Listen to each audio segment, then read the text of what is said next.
What's up, family, and welcome back into another segment of Bible Study with an Ex-Pastor.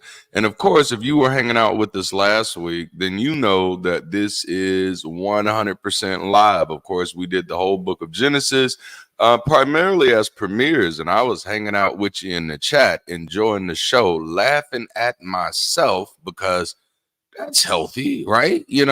But man, Jason and I have formed this collaboration from Dragons and Genesis, and last week he shamed me. Okay, I'm just gonna tell the truth. Every week I kind of do this spiel about like the channel, support the subscribe to no, like the video, subscribe to the channel, support the community, and check out the merch. And I always say how we have some like the dopest merch in the game. Which, since I've said all of that, hey, go check it out. And then Jason showed us something that I honestly haven't stopped talking about since he showed it to us. Like God, I am jealous here, right? Because like I'm so mad that I did not come up with this idea first, because I'm familiar with the Bible and Bible study, and I am also familiar with Pornhub. Why did I not think of bringing those concepts together for a t-shirt? I don't know. But Jason did, and like he has earned a special place in my mind because of that. Him in that shirt, that's the most incredible thing in the world to me. And I see we have a lot of great people in the chat coming in already. Y'all are so beautiful. Great to see y'all here. And so I am not going to prolong the time because I have had, just like y'all listen, a long day at work. It's been busy. And like I was kind of like, I don't want to say low energy, but I was probably definitely negative energy when I jumped in the studio today, because I had to jump in the studio late. I broke my mic stand today. It was not great. Okay. But then just speaking with Jason a little bit, I am full energy and I am ready. So 3 minutes in, this has to be a record. I'm bringing Jason to the stage. Are y'all ready for this? Are y'all ready for this? Why does it do this every time? There we go. It needs to go to my preference. Jason, welcome in. How are you doing, man? Like, please tell me, what are your thoughts about last week? Talk to me. Well, before I can talk about last week and my thoughts, I just looked over at the screen and realized that I'm out of focus. So either there's something wonky with my camera or I'm already drunk. Give me 1 second. Oh, I love it. I love it. And I am definitely joining you on the way to Drunksville, because that's the best way to engage Bible study. Okay, there we go. I am in focus now. I am no longer intoxicated. Just that fast, I have sobered up. Or my camera sobered up. I don't know which. So we are all good here. So last week I had a blast. I think maybe I kind of got a little bit long-winded, trying to introduce Exodus and Moses and all that. But at the same time, there's a lot of information you kind of have to be familiar with to understand a lot of the weird stuff that's going to be popping up in this book. Because like later on, Moses, he's going to come like tromping down the mountain, and the dude's straight up going to have some horns. And if the audience isn't familiar, with these other gods that Moses is inspired by, they're not going to understand why the dude's got horns on his head. And so like there's a bunch of weird stuff, or that parts of his story are borrowed from the story of Jacob. And, so that there's a part we will probably be getting to pretty soon, in which he's going to have a run-in with God.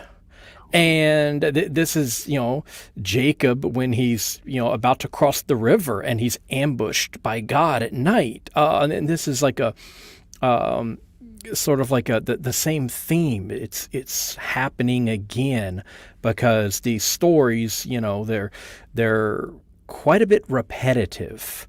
Yes. And so you kind of have to know these things in order to understand what's really going on. And then once you do, then it all kind of starts to make sense. But yeah, no, I think last week was good, and I think this week will be even better, because now we can like really chew into this story. We can take a huge bite and just go right ahead with it. So yes, yeah, I'm excited. Let's do I, this. I am looking forward to this. I know we have some exciting stuff to hit in this book. And so let me go ahead and jump this on the screen. Yep, I'm going to add that there. And then I'm going to biggie size this a little bit so we can get out the unnecessary advertisement. There we go. So that we can really see what we're looking at. Okay, nice. All right. So let's start this off. Of course, so we got through 2 chapters last week. And because we did such an introduction, now Jason called it long-winded. I think it was thorough, like, because it just, like, I don't know if y'all remember how big my eyes were, like, and if you understand how stoned I am most of the time, for my eyes to get that big, like, wow, like it's a miracle even.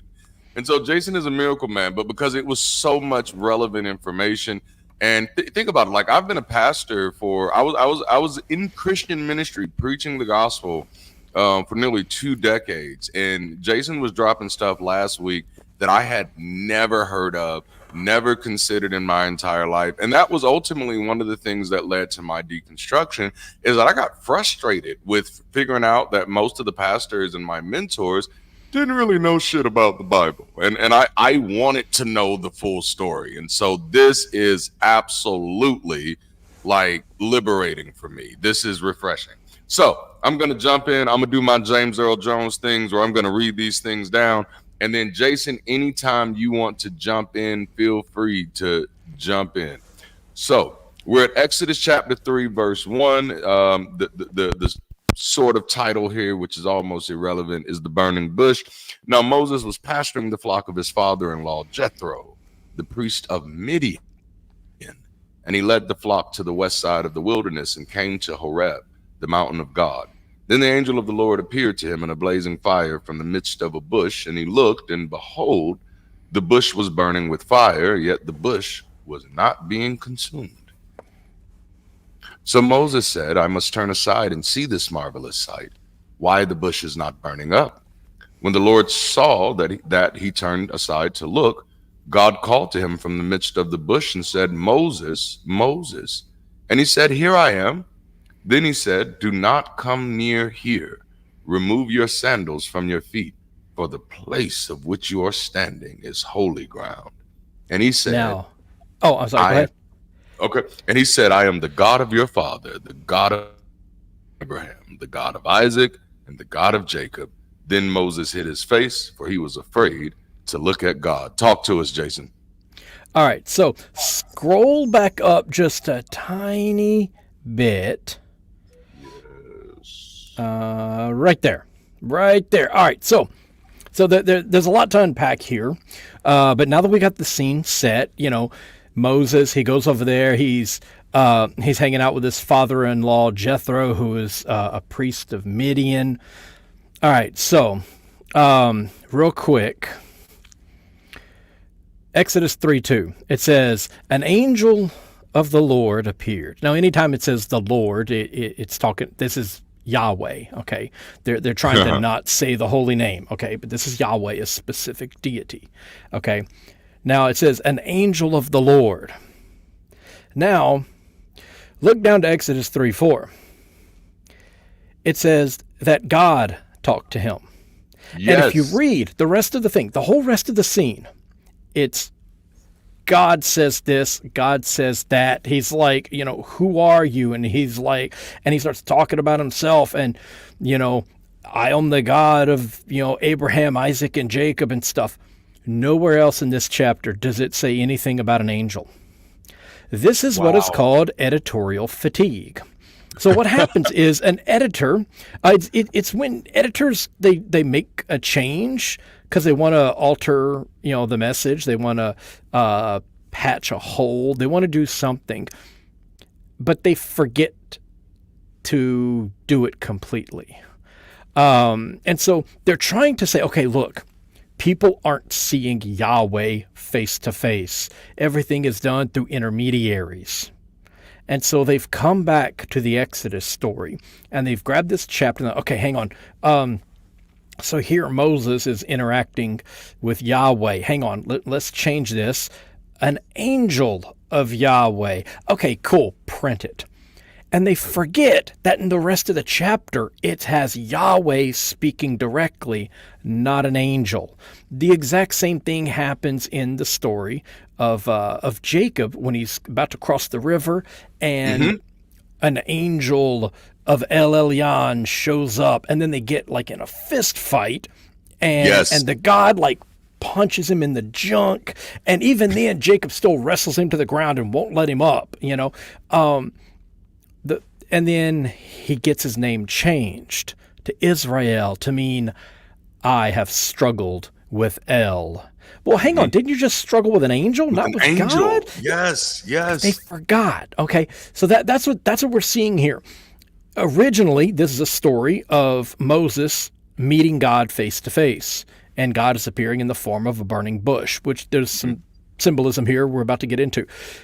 So when it says an angel of the Lord, and then it goes on to talk about all the stuff Yahweh's doing, just scratch out that word angel. Okay, that's a later addition that's added in there to get rid of the later idea that Yahweh, would it's to enforce the later idea that Yahweh doesn't do face-to-face meetings. Okay, Yeah. So that's what that is. Now, Jethro, he's a priest in Midian. So Yes. Midian, there's a region like south of Israel, and so this would be like northwest Saudi Arabia, and so south of Israel, south of Jordan, there's this little strip of land, and there was a bunch of people there called the Midianites, who were probably a bunch of tribal people the same way that the Israelites and the Canaanites were. They weren't like a unified nation. But here, Jethro is a priest of Yahweh living over here on the other side of the Sinai. So Moses doesn't know anything about Yahweh, but the Midianites do. There is archaeological evidence that this is where the worship of Yahweh came from. It wasn't in Israel. It was in this little place in northwestern Arabia.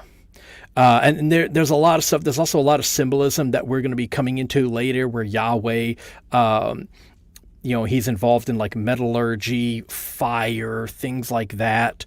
And this is linked with the copper mines that were being worked in this region. And so there's a lot of reason to believe that this is the origin of Yahwism. Actually, our earliest mention of Yahweh comes from Egypt, and they're talking about people from Arabia, this tribe of nomads called the Shasu. There's actually several tribes of them, and they're kind of like these Bedouins. They roam around the desert and stuff, and they predominantly travel on foot. They're not riding on like camels and donkeys and stuff. They're on foot most of the time, and there's this one particular group of the Shasu, and their patron god is Yahweh, and this is our oldest reference to Yahweh in existence. The next time we see any mention of Yahweh is like from this same area. It isn't until centuries later that he starts popping up in like Jordan and Canaan and places like that. So early in history, Yahweh didn't exist in Canaan. He wasn't originally a Canaanite god. He kind of got adopted into the pantheon. But this is where he comes from. From people like this fictional character Jethro. He's from the Midian. And he's a mountaintop god. He, like most gods in this area, he lives atop a mountain, and that's where you go to find him. You have these hilltop shrines, and that's why if you read a lot of the old stories, they talk about how like it's all over in Genesis. God told Abraham to go to the top of this mountain and build a shrine. That's an ideological tale to tell you why they had a shrine on that particular mountain. And this is the same thing. Oh, well, Yahweh, he first met with Moses on Mount Horeb. Let's tell you, okay, yeah, this is where the people believed their God lived, was on Mount Horeb. And this is a tale to tell you why that is, because that's where the burning bush was located. Now, as far as the burning bush, this is sacred tree cultic imagery that was really popular among the Minoans and the Mycenaeans. Now, their culture collapsed. Volcanic activity and tsunamis pretty much wiped them out. And they kind of scattered all over the place. Some of them went to Greece, some of them went to Italy, some of them went to Canaan. They went everywhere. And they took with them, they were like seafaring people. They were all over the Mediterranean, lots of trade. Everyone along the Mediterranean was trading with these people, and they were helping people trade with other cultures. They were sort of like a middleman of sorts. And when their culture kind of got destroyed, they were pretty much scattered, and they ended up all over the place. Wow. And so, like the Isle of Crete, where the Minotaur lived, that was like one of their places. That was one of their islands. And they had like this really rich mythology and a whole bunch of really cool cultic symbols, including like sacred trees and guardian serpents. No, wait a minute. Wait a minute. Things end up in Judaism. Are you telling me, and that's what I thought you were getting ready to say, like, are you telling me that we're going to see some of those influences in these stories? Because I know, like, just as a fan of, when I was a child, I was a huge fan of Greek mythology, which made the Bible very difficult for me, because I did see some of those things, but people would be like, no, that's not that, that's not this. Are you telling me that we're going to see some of those similar influences, if not some of that very same imagery, as we're journeying through the book of Exodus? Yes, you are going to see gods that are not native to Canaan. You are also going to see gods that will later be rejected in Israel. They'll be cast out of the temple. Soon we're going to meet a god that will later, in I believe 2 Kings, be kicked out of the Jerusalem temple. But he's going to make his second appearance in the Bible in the next few chapters. So yeah, it's there's influence from all of their neighbors in these stories, and this is some of them. Wow. And by the way, the burning bush, this will later become the image of the menorah. It's a symbol of Yahweh's presence. It's this, basically this bush, this sacred tree, and the fire symbolizes the divine presence. At the same time, it's not consumed, and so that you have these little like 7-branched lampstands. Yes. And the 7 branches is to symbolize the 7 eyes of Yahweh. Later in the prophetic books, there's literally mention of Yahweh having 7 eyes, and that's kind of creepy. Some episodes I did a few months ago talk about that.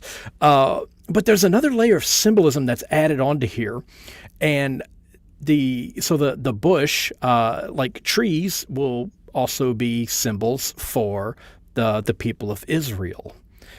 Think of the thing from the story of Noah. He brings back the branch. And we see this again later on. Like David, their first really good king, is called the branch. And the branch, absolutely. Yeah. And then from that, you're also going to get Jesus. Who's going to kind of be a return to that idea. Representing the people and all that. And so the bush represents the people, and also the fire is meant to represent their persecution in Egypt, but it doesn't consume them. Absolutely, so that's good. They are still there. They are still thriving despite this oppression. And also have to point out that along with all this, the idea of like the whole burning bush thing and stuff, in temple worship, not just in Israel, but all over the place, in Syria, just everywhere. A lot of people, what they did was they would take like a mixture of different things, and they would burn them or toss them onto smoldering coals and fill their temple with smoke.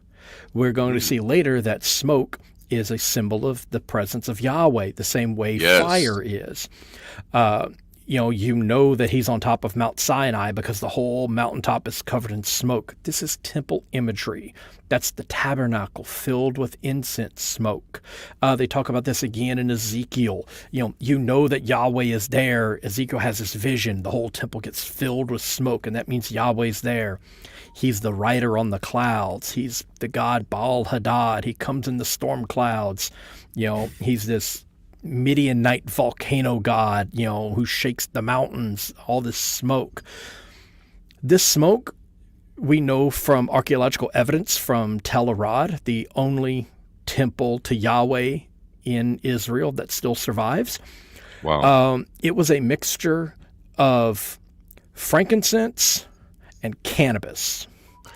They burned copious amounts of the stuff, probably to the point that they were suffering from a little bit of oxygen deprivation. Yeah. And this isn't like a thing unique to them. All over the world, people do this to enter the spirit realm. Yes. Here in America, people used to do the same thing. They make these little like lodges, and they would burn wet evergreen boughs on a fire and then lay down and be so consumed with smoke from pine branches that they saw spirits, Yes. and this is everywhere, the Greeks used to do it. Everyone did this. And the Jews were no different. And this is the imagery that we're seeing here. That's what the burning bush represents.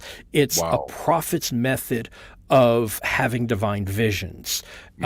You get a lot of weed and a lot of frankincense, and you build a lot of smoke, and you hotbox the Holy of Holies until you see God. And that's right. They did this, and there's numerous references throughout the Bible of them doing this. They probably also ate a lot of poppies. Ezekiel, or I think it was Ezekiel, it talks about how he would like fast for weeks and then eat a whole bunch of flowers and see God. Poppies grew wild in this region, okay? A lot of opium hitting you on an empty stomach. Right. Something's gonna happen, okay? So that's what we're looking at here. Oh man. So yeah. For those of you who are watching, I want you to know that I had the foresight to predict this, to put a cannabis branch on the thumbnail for this video.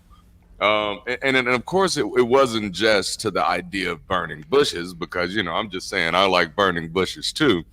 But no, this is a very valid point. There's so many things you hit here, Jason, that I'm just like, one of the things was just the idea of this God as a mountaintop God, because you do see that imagery persistent even through the New Testament. That's one of the biggest points of contentions between the Jewish groups in the New Testament, is which mountain do we worship this God on, or which mountain do we attribute God worship to? But then also the presence of cannabis, just kind of throughout scripture, and its use in spiritual types of ceremonies, or ritual ceremonies rather, because you do see that echoed even in, I want to say it's First and Second Chronicles, where it talks about how after they engage in this type of ritualistic experience, the smoke in the room is so heavy that the priest cannot stand to minister, and so that definitely sounds like hotboxing to me. But it's nice to know that just wasn't my thoughts on the fringes, that this has been verified. Before we move on a little bit, tell us a little bit more. Tel Arad, Telarad. It's a Jerusalem. It's a Yahweh temple in Israel, and archaeologists have actually analyzed the smoke residue from inside of this thing, and they're like, oh yeah, it was a lot of cannabis and frankincense that they were burning. That is just amazing. Yeah. Doesn't that make the Bible make so much more sense now once you realize, like, hey, cannabis and opioids were involved here, so everything should now, you should now be able to see the picture. Yeah. I love it. And Yahweh commanding Moses to take off his sandals as he is standing on holy ground during his meeting with him. This is taken from the story of Joshua. Right before he goes to attack Jericho, Yahweh comes out and meets him and tells him the exact same thing. He has his face-to-face meeting with him. That's right. The story of Joshua is likely older than the story of Exodus. And that makes sense. There's like, I counted them yesterday, there's like nearly 40 direct parallels between the story of Joshua and the story of Moses. It very much looks like Moses was borrowing heavily on the story of Joshua. It's basically just reworking them to be about people in Egypt. And, so yeah. So that's what this is. This is a detail from the story of Joshua we're seeing here. Wow. All right. So let's pick up in verse 7. All right. And the Lord said, I've certainly seen the oppression of my people who are in Egypt, and have heard their outcry because of their taskmasters, for I am aware of their sufferings. So I have come down to rescue them from the power of the Egyptians, and to bring them up from the land to a good and spacious land, to a land flowing with milk and honey, to the place of the Canaanite, the Hittite, the Amorite, the Perizzite, the Hivite, and the Jebusite. And now, behold, the cry of the sons of Israel has come to me. Furthermore, I have seen the oppression with which the Egyptians are oppressing them. Now, I just want to say, before I go on, is that it's always funny how God gets to take credit for people activity. You know what I'm saying? He gets to say, I have come down and done all this stuff. So you got something on that? Yeah. Well, not just on that, but this prophet coming to lead a people into a promised land flowing with milk and honey. Yes, that's Dionysus. And Dionysus is going to be playing a bigger role later. He was the blue guy that everyone got all worked up about in the opening ceremony at the Olympics. Yes. Sorry, there were no blue guys wearing grapes on their heads at the Last Supper. I've read those stories. He's not in there. No, that's Dionysus, our other wine god. Yeah. Though that is kind of Jesus. That is? But no. Going from a land, milk and honey. Yeah, there's about 25 direct parallels between Dionysus and Moses. The Jews, they knew about this. That this wasn't like a foreign concept to them. They knew about this. The Greeks ruled their land for quite a while. They knew about that. So, Moses is in part based on Dionysus. I did an episode. It was called like How to Make a Moses, and it goes through about like 5 or 6 different historical and fictional contributors to the character of Moses, and one of them is Dionysus. Wow. That's where the land of milk and honey comes from. It's Greek. That makes perfect sense. Now I've known quite a bit about Dionysus for a while. For obvious reasons, we actually have to learn about him when you take drama classes in college. You got to learn about Dionysus, the birth of drama, the birth of dithyrambs, the birth of celebrations, and things of that nature. And of course, I did immediately see parallels between this character, Jesus, and some other characters mythologically wise. But I had never drawn that parallel to Moses just because of the I guess I don't want to say the absence of wine. But now that you mention it, like the correlations are like damn near glaring. Because there's so much stuff in this story. Like this is, oh man. And we have a super chat that has come in, so I do want to acknowledge this. And it says, "Thanks for the true knowledge of these false teachings to community and real love." Thank you, Norbert King. We appreciate you. That as always, that's absolutely beautiful. And we're going to keep on keeping on the best way that we know how. Jason, do you have anything else in this before we move on to verse 10? No. I think I've said enough for the first 9 verses. Like there's so much in this though, right? Like, oh man. Okay, so verse 10, and now come, I will send you to Pharaoh so that you may bring my people, the sons of Israel, out of Egypt. But Moses said to God, who am I that I should go to Pharaoh, that I should bring the sons of Israel out of Egypt? And he said, assuredly, I will be with you, and this shall be the sign to you that it is I who have sent you. When you have brought the people out of Egypt, you shall worship God at this mountain. And there again, we see that inference of this mountain type, mountain focused relationships.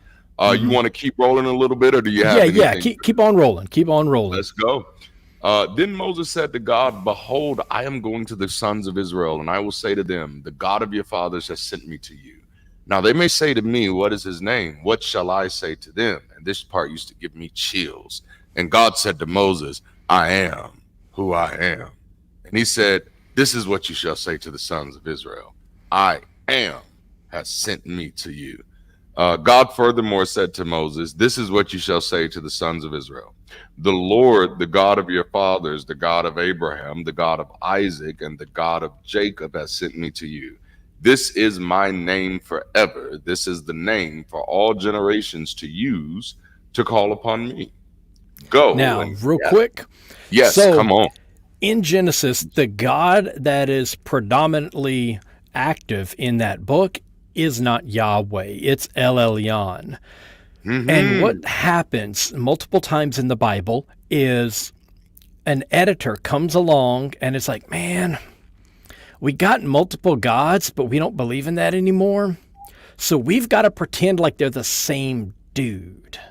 And so what they do is they'll put in a thing like this. They'll add in a line. Okay, hang on. So Yahweh is going to say, I'm the same guy as in that other book. You know, the one I've copied some details from that has a completely different God, that has like Yahweh's dad. I'm going to say I'm also my own dad. And so he does this. Later in chapter 6, this is going to be repeated.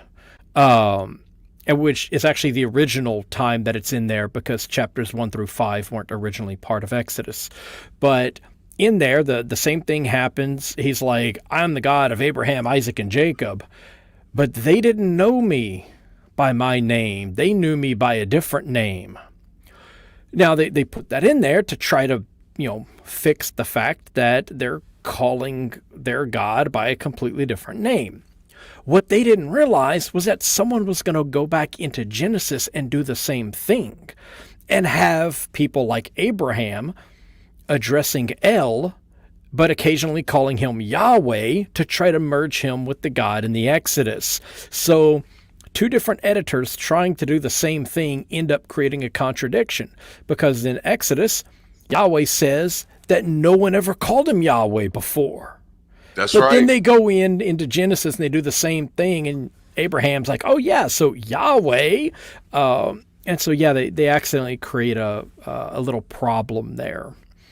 Now this has been a point of contention, especially after my deconversion, because I was a part of Word of Faith circles, and so one of the things that's very common in Word of Faith churches is to have these confessions that are not like Catholic confession. It's not where you're telling the preacher what you did wrong.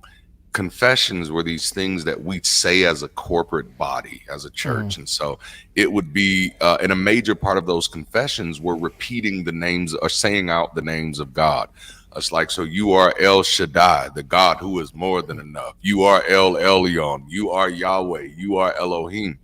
And then I remember, like, after deconverting and just doing a little bit of research on Canaanitic history, Canaanitic mythology, some of the findings at Ugarit, and then just other mythological groups around there, I began to realize that many of these names that I thought were synonymous with God were entirely different characters. And that was like what?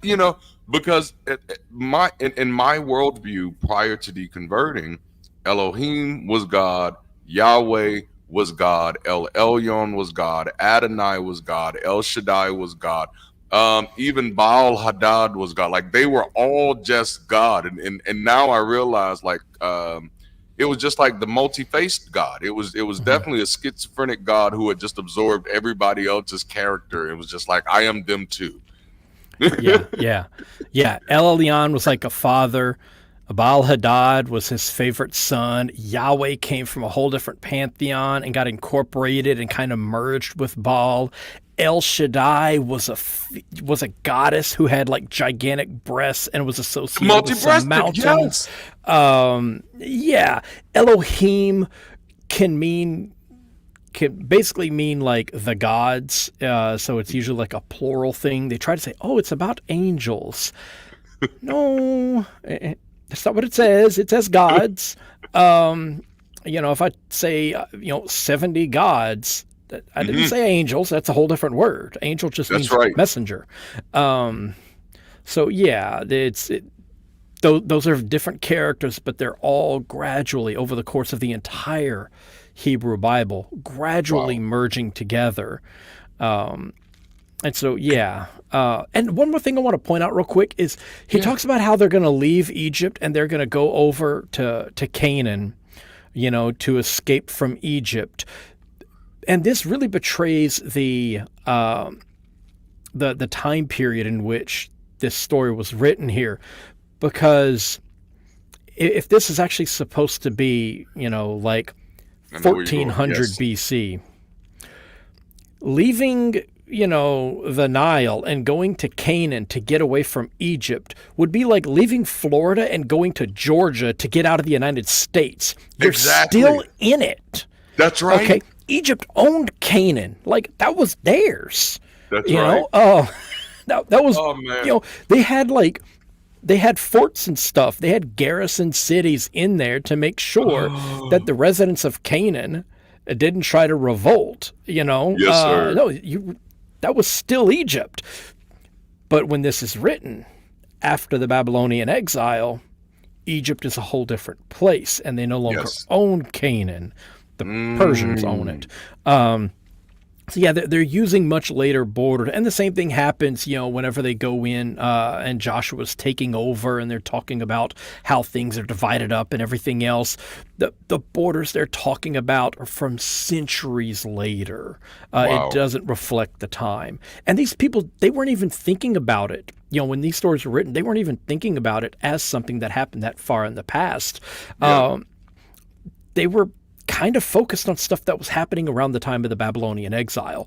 These people, these characters depicted in here are the descendants of the people who fled Judah when Babylon came in and ransacked the place. And they talk about this in Jeremiah, and they go down Yeah. into Egypt and they kind of forget about Yahweh and they get indoctrinated into these Egyptian practices and stuff. You know, yeah, that's when this is supposed to take place. But then they kind of rearrange a bunch of stuff to make this grand history for themselves. And they're Wow. patterning all of this off of these different like Greek histories that were being compiled at the time. So Which that makes sense. yeah, so that's what we're looking at here. It's very anachronistic. They're going You to know, Canaan would not get you away from Egypt. You're still in that's Egypt. it. Yes. But before we move on, two things that I want to hit here. Number one, now I want to hear Dr. Dre and Eminem's remake of "Forgot About Yahweh" because I just think that would be a smash hit. But also before we move on, this idea of "I am who I am," or "I am that I am" type of thing. This has been very prolific, and it's I know in my communities for sure. So much so that even people who don't identify as Christians gravitate to this language. There's a specific preacher that's running in my mind now. He was very popular. He's actually, most people don't know, he's the reason like why you get the prosperity movement. There was this preacher, I think his name was Reverend Ike. Reverend Ike, that was his name, and it was way back in the day, and he was preaching this new mind type gospel where he was only like Christian in label, but none of the things he taught were Christian. But he had these huge crusades, and it was all around. It was really based off of this idea that I am who I am, and that's the secret identity of God. Is that the secret identity of God is that you are. Where exactly do you have any insight on what this on where this linguistic phrase kind of comes from? and what its actual significance is. Yeah, so entire books have been written about this one sentence. Like I'm not even joking. Like Whoa. multiple people have written like entire books. I am who I am. Which it's like if you ever watch the Ten Commandments, we used to watch that every year. Amazing film, and when he does that, Yes. I am. It's like what? I gotta watch that now because I got like a nice surround sound system. That'd be awesome. But no, so one of the things is if I remember correctly, and I'm probably going to get a lot of this wrong, so please Google it to find out for sure. That's how you do it. I That's think the one of the responsible things way. is that it's a play on the actual letters for God, the YHWH, and it's like using that to kind of make something, and at the same time it's kind of like a statement of almost like the nature to kind of separate this deity from other deities. That it's like this like ever existent deity, almost like this self-evident entity. Yes. And but like I said, there's so much speculation and so much theology that that people have like extrapolated from this. Yeah. Personally, I think that there's something that's been lost here, that the people who first read this understood something that we don't know. Like they were like, "Oh my God," and it was a reference to something that's been lost. And that actually pops up a lot in the Bible, like when Noah goes and he builds this thing out of gopher wood. That's just like, we have no idea what that means. They're just guessing at the interpretation, because gopher wood, like that word appears nowhere else in all of Hebrew literature. Wow. We have no idea what it means. Some people may have speculated that it actually just means that the ark had different compartments or different levels, because the word is similar to something like rooms or something.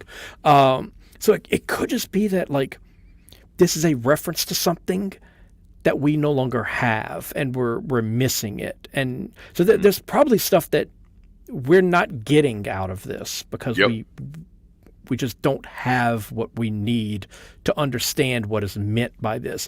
But it's obviously supposed to be something really impactful, and that the people in the land are going to he goes and says, the God who sent me, his name is I am who I am. And they're going to be like, oh, whoa, okay. Oh, snap. Guy. It'd be like in John Wick when they say Baba Yaga, and they're like, yes. Oh, shit, does Yahweh have a pencil? Me up for life. Yeah, so I'm reading this as Baba Yaga from now on. Yeah. Who shall I say sent me? Baba Yaga. Yeah, and he's about to break bad on some people too. So, now also real quick, right here, he's telling Moses, after he's been over here hanging out, collecting a bride and some family and doing some work for his shepherd father-in-law and all that. And he's about Yahweh sending him back west to go into Egypt. This is El sending Jacob back west in Genesis 31:13. There's several parallels that we're going to come across, and this is another one. This is the biography of Jacob we're seeing here. Oh, I love it. I love it. All right. Well, let me pop this back up on the screen. Let me see. Is there anything else that I'm missing? No, I do just love this. I know in the charismatic circles, we often connected this to the scripture in Romans, where it says, "How can they preach unless he be sent?" And so we attach that lingo, and I don't know if there was actually any actual correlation between Paul's words in this Exodus moment.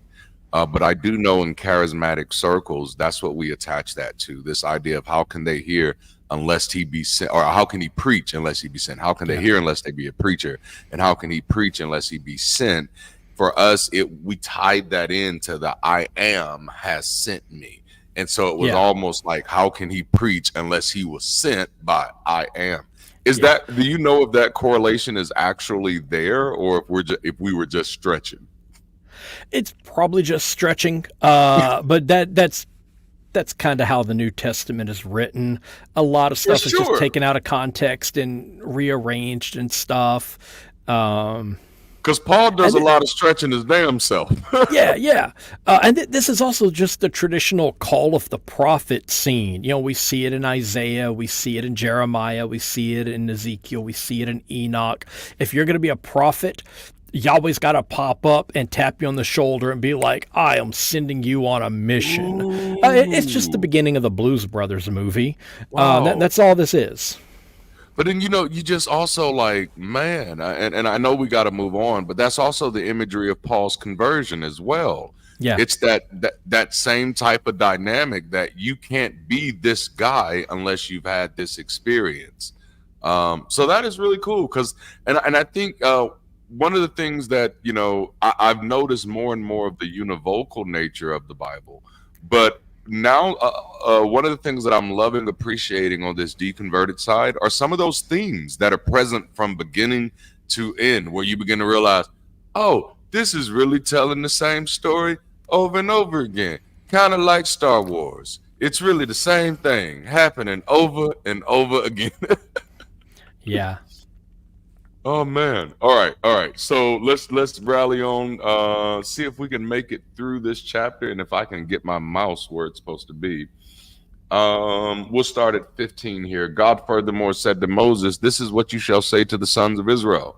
The Lord, the God of your fathers, the God of Abraham, the God of Isaac, and the God of Jacob has sent me to you. This is my name forever, and this is the name for all generations to use to call upon me.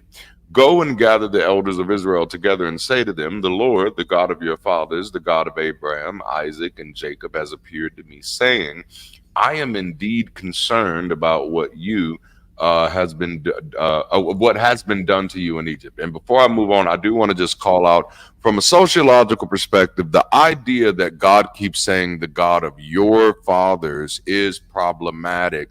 And mind you, I think throughout this entire series, since we was in Genesis to the moment of Exodus, that much of our problems with this biblical God come from our presuppositions, come from our idea that this God is all loving and that this God cares for all of humanity. Much of that doesn't exist in the text itself.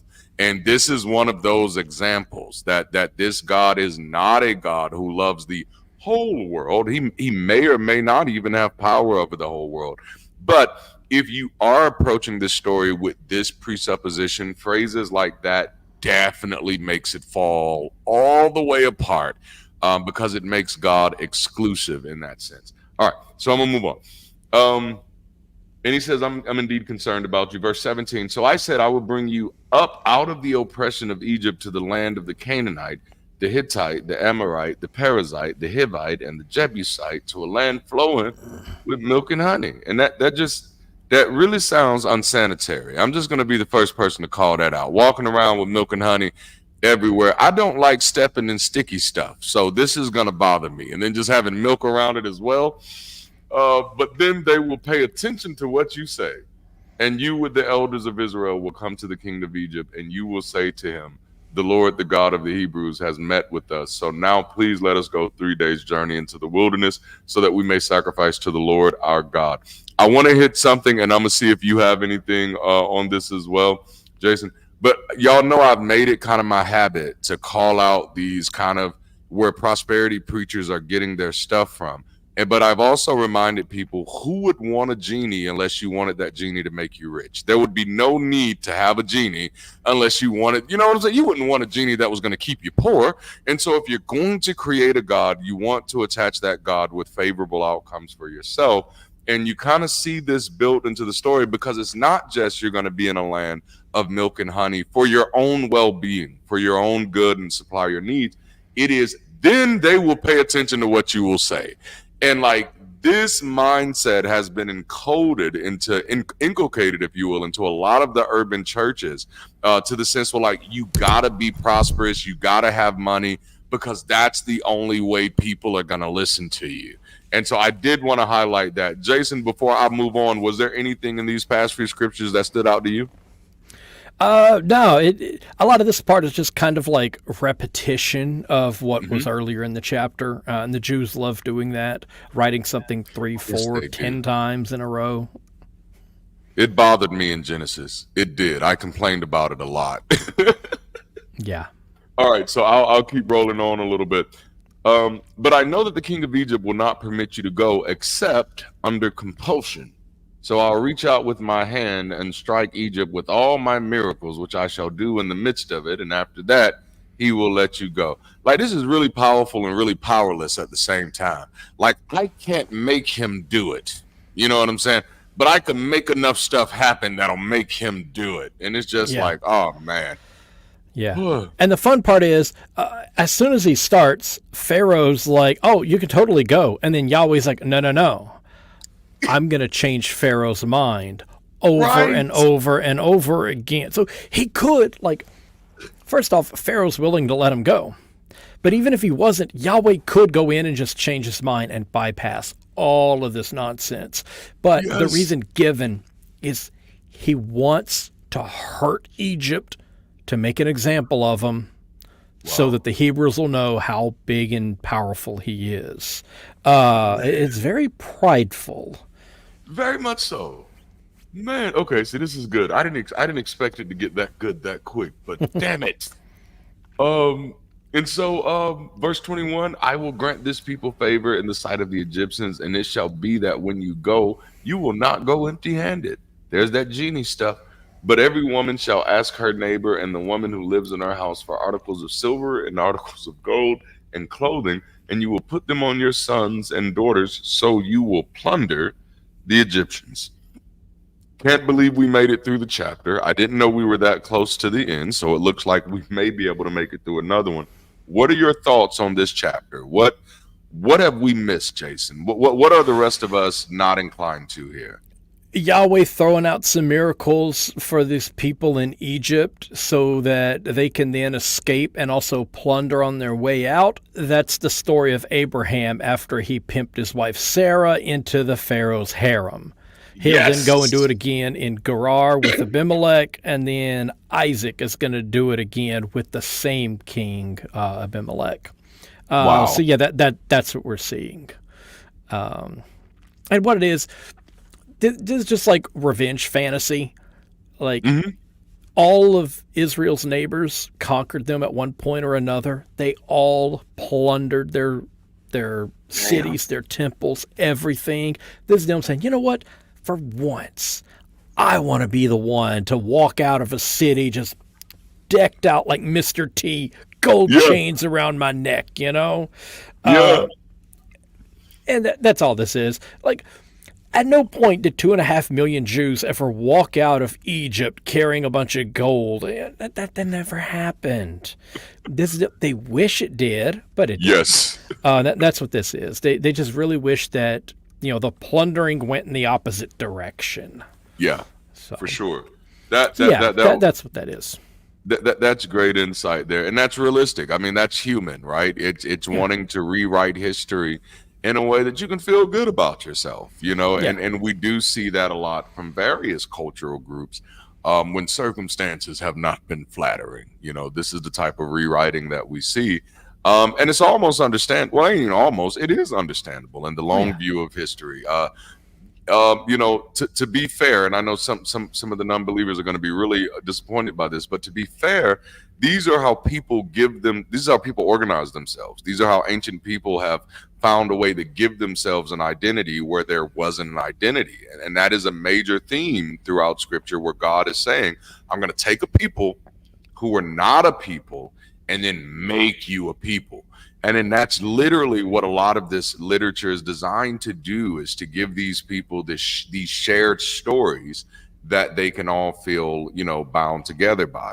And while they've been used in horrendous ways, for sure, because they've, outlived their usefulness in modern era for other than appreciation of art form. But that really is the crime. The crime is that we've kept them as contemporary ways to live, as opposed to as a way of interviewing previous and past cultures. And so I always appreciate that type of nuance, because I do try to remind, like, I don't know about you, like, I've gotten like a greater appreciation for the Bible now that I'm on this side, and it's because I no longer have to follow it as a book of law or life.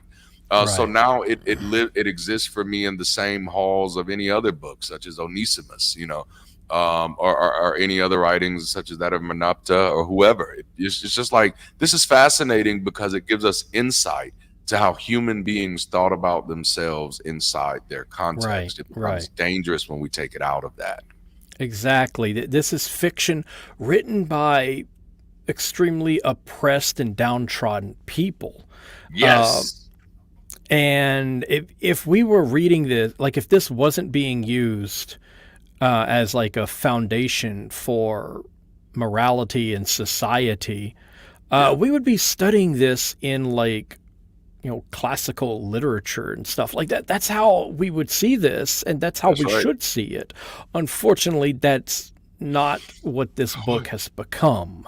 Nope. You know. That is the whole truth. How do you feel about making it through another chapter before we Let's wrap go. up? Yeah, Let's yeah, do let's it. do this. All right. Well, we're going into chapter 4. I am super duper proud of us that we're making it through. All right. So I'm gonna do my James Earl Jones again. Then Moses says, "What if they will not believe me or listen to what I say? For they say, the Lord has not appeared to you." The Lord said to him, "What is that in your hand?" And he said, "A staff." Then he said, "Throw it on the ground." So he threw it on the ground, and it turned into a serpent, and Moses fled from it. I do want to hit right here, just from an urban preacher's perspective. This type of stuff became very prevalent in my preaching. I mean, like almost from early to the younger years. And interestingly enough, it did help later on in my sense of organizational development, because I developed this idea that God's theme is always, what do you have? And you see that in Old Testament, in the New Testament. He asked Moses, "What's in your hand?" Later on, when the women's are dealing with both Elijah and Elisha, the prophets are going to ask them, "What do you have in your house?" And the feeding of the miracle with the feeding of the 5,000s.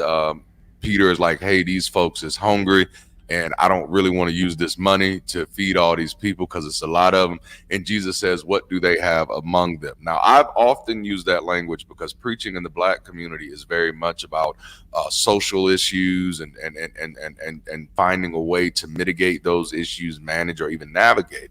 And so I've definitely used this language in very positive ways of being able to say, you got to figure out what's in your hand, you got to, and all that type of stuff, which is really, it is really neat. But then, like, it was after deconverting that was like, damn, as good as my preaching was, I was taking a lot of context out of these stories, which was beautiful, because that's the nuance of human interpretation. That is the nuance of art, is that you can read a story that has absolutely nothing to do with your situation and somehow find some type of bridge of contemporization to make it about you. And that is an art form that preachers have. But coming back now, it's been so refreshing to actually learn how the people who wrote these things or passed these stories down would have actually imagined them before I just piggyback on them and make them say what I want them to say.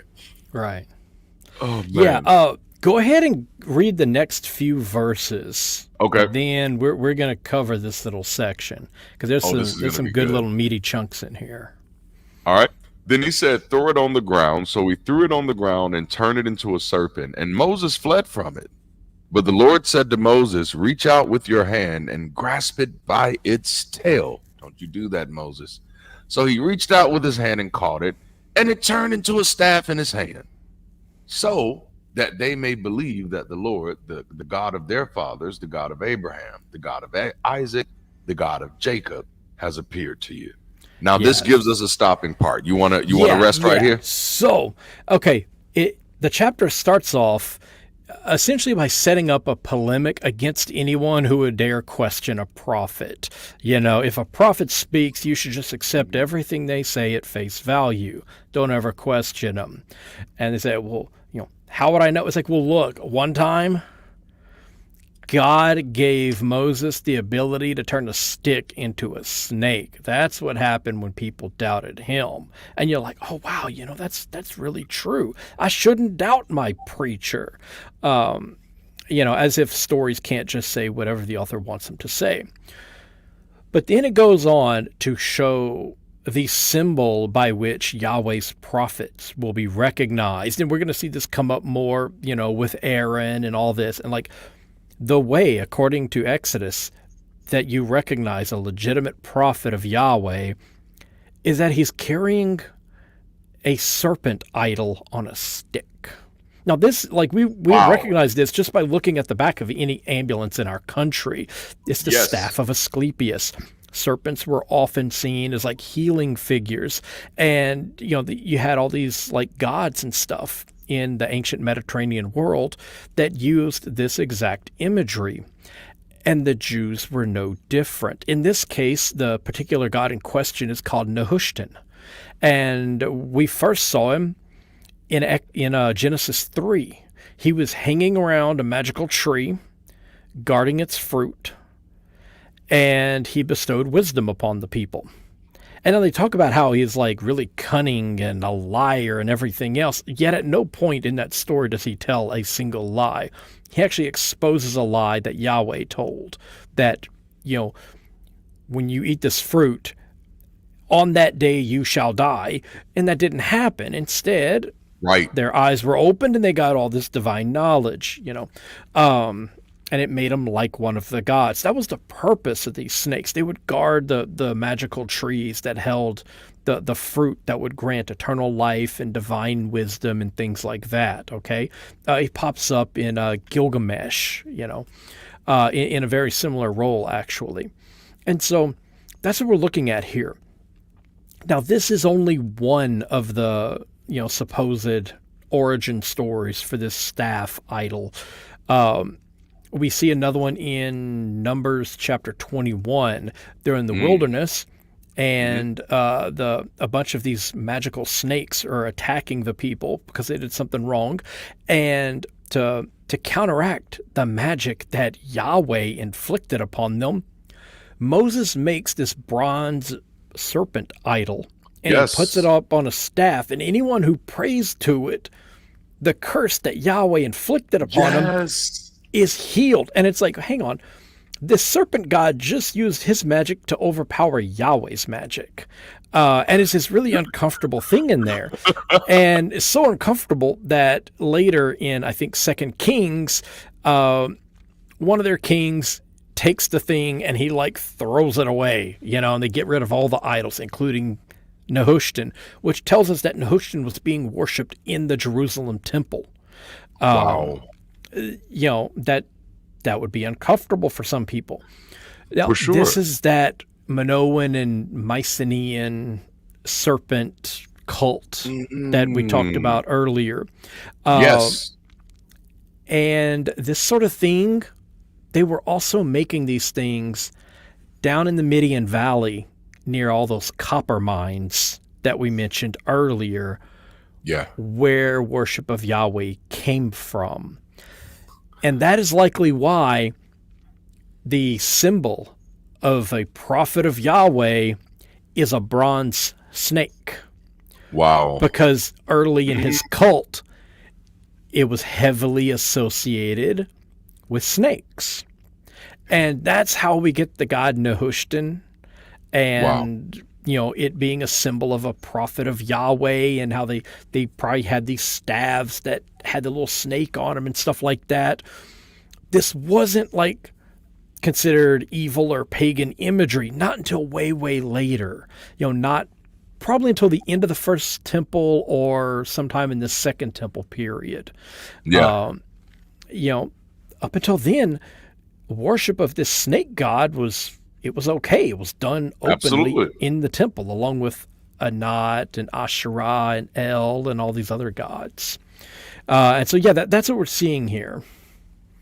And you're right, that is such an uncomfortable place to be in it. And I can remember kind of wrestling with that dissonance of reading across stories like that, because when we get there, we're going to have to spend a lot of time on that, because that reading about how, because these were the instructions of the prophet and of God to like, hey, let's put this snake on this stick and let's pray to it. And I'm like, but this Yeah, is the yeah. same guy that says have no gods before me. So I'm so Right. confused about what's happening right Yeah, now. because what's happened is they're rewriting their stories over and over again as new theologies rise in prominence. See, originally they Mhm. had all these different gods, and these gods had all these different symbols. I mean, the Yahweh was a golden calf, and they were totally Yes. fine with that. And then the story about the golden calf, they're just like, no, no, no, no more idols. We Hmm. stopped doing that. Okay. And this is another one. Worship of Nehushtan was always okay until it Wow. wasn't. Right. And then once it wasn't, well, they had all these stories about him. They had all these, idols everywhere. And so Hmm. one of the things they did, they said, okay, what if we made these things, what if we gave them like a Yahwistic pedigree and maybe that would make it all right? Okay, it's not actually a different God. It's just a symbol of Yahweh's prophets, and that's it. It's Wow. nothing else. And then later they're like, well, no, we don't want it at all. Hmm. And then people are like, okay, well, why don't we want it? And like, originally it was just a symbol. But Wow. then people worshipped it as if it were a god, but it totally wasn't, even though it has an actual name. You know, and that's what they're doing. They're rewriting their history over Hmm. and over and over again. Wow. So yeah, And, it was it was Minoan, and it was Midianite, and it was linked with Yahweh, and it was its own god.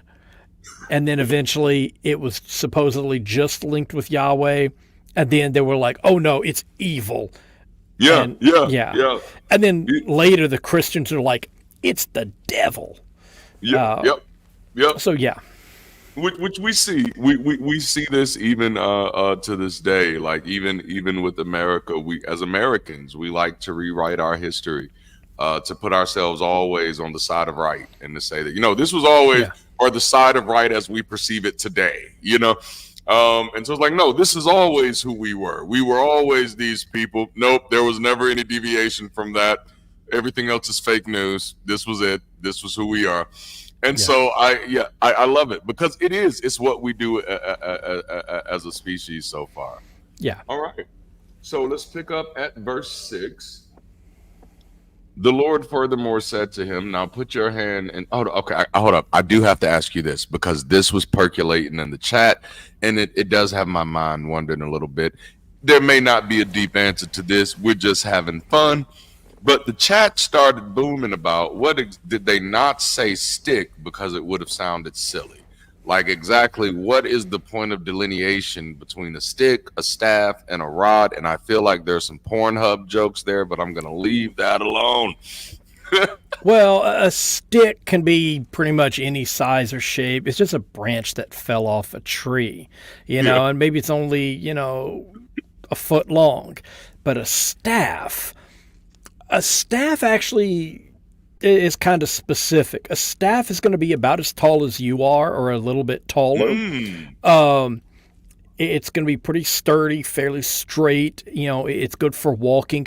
It's also good for defense. It's good for like hitting stuff.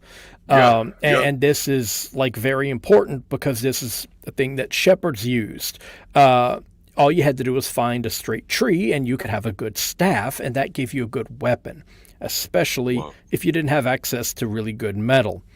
And since a lot of these stories, they come after the Bronze Age collapse, bronze wasn't really a prominent metal anymore. The whole trade network mm. collapsed.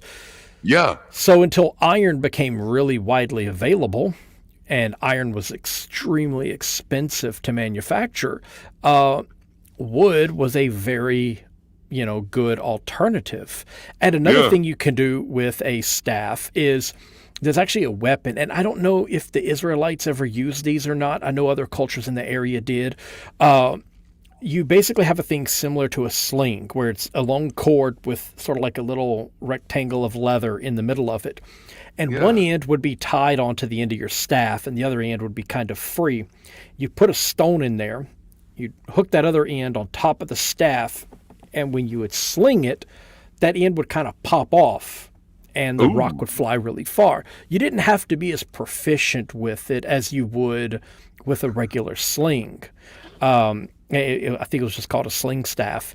And Oh yeah. this would allow, like, you probably weren't, like, unless you were really good, you probably weren't going to kill too many things with it.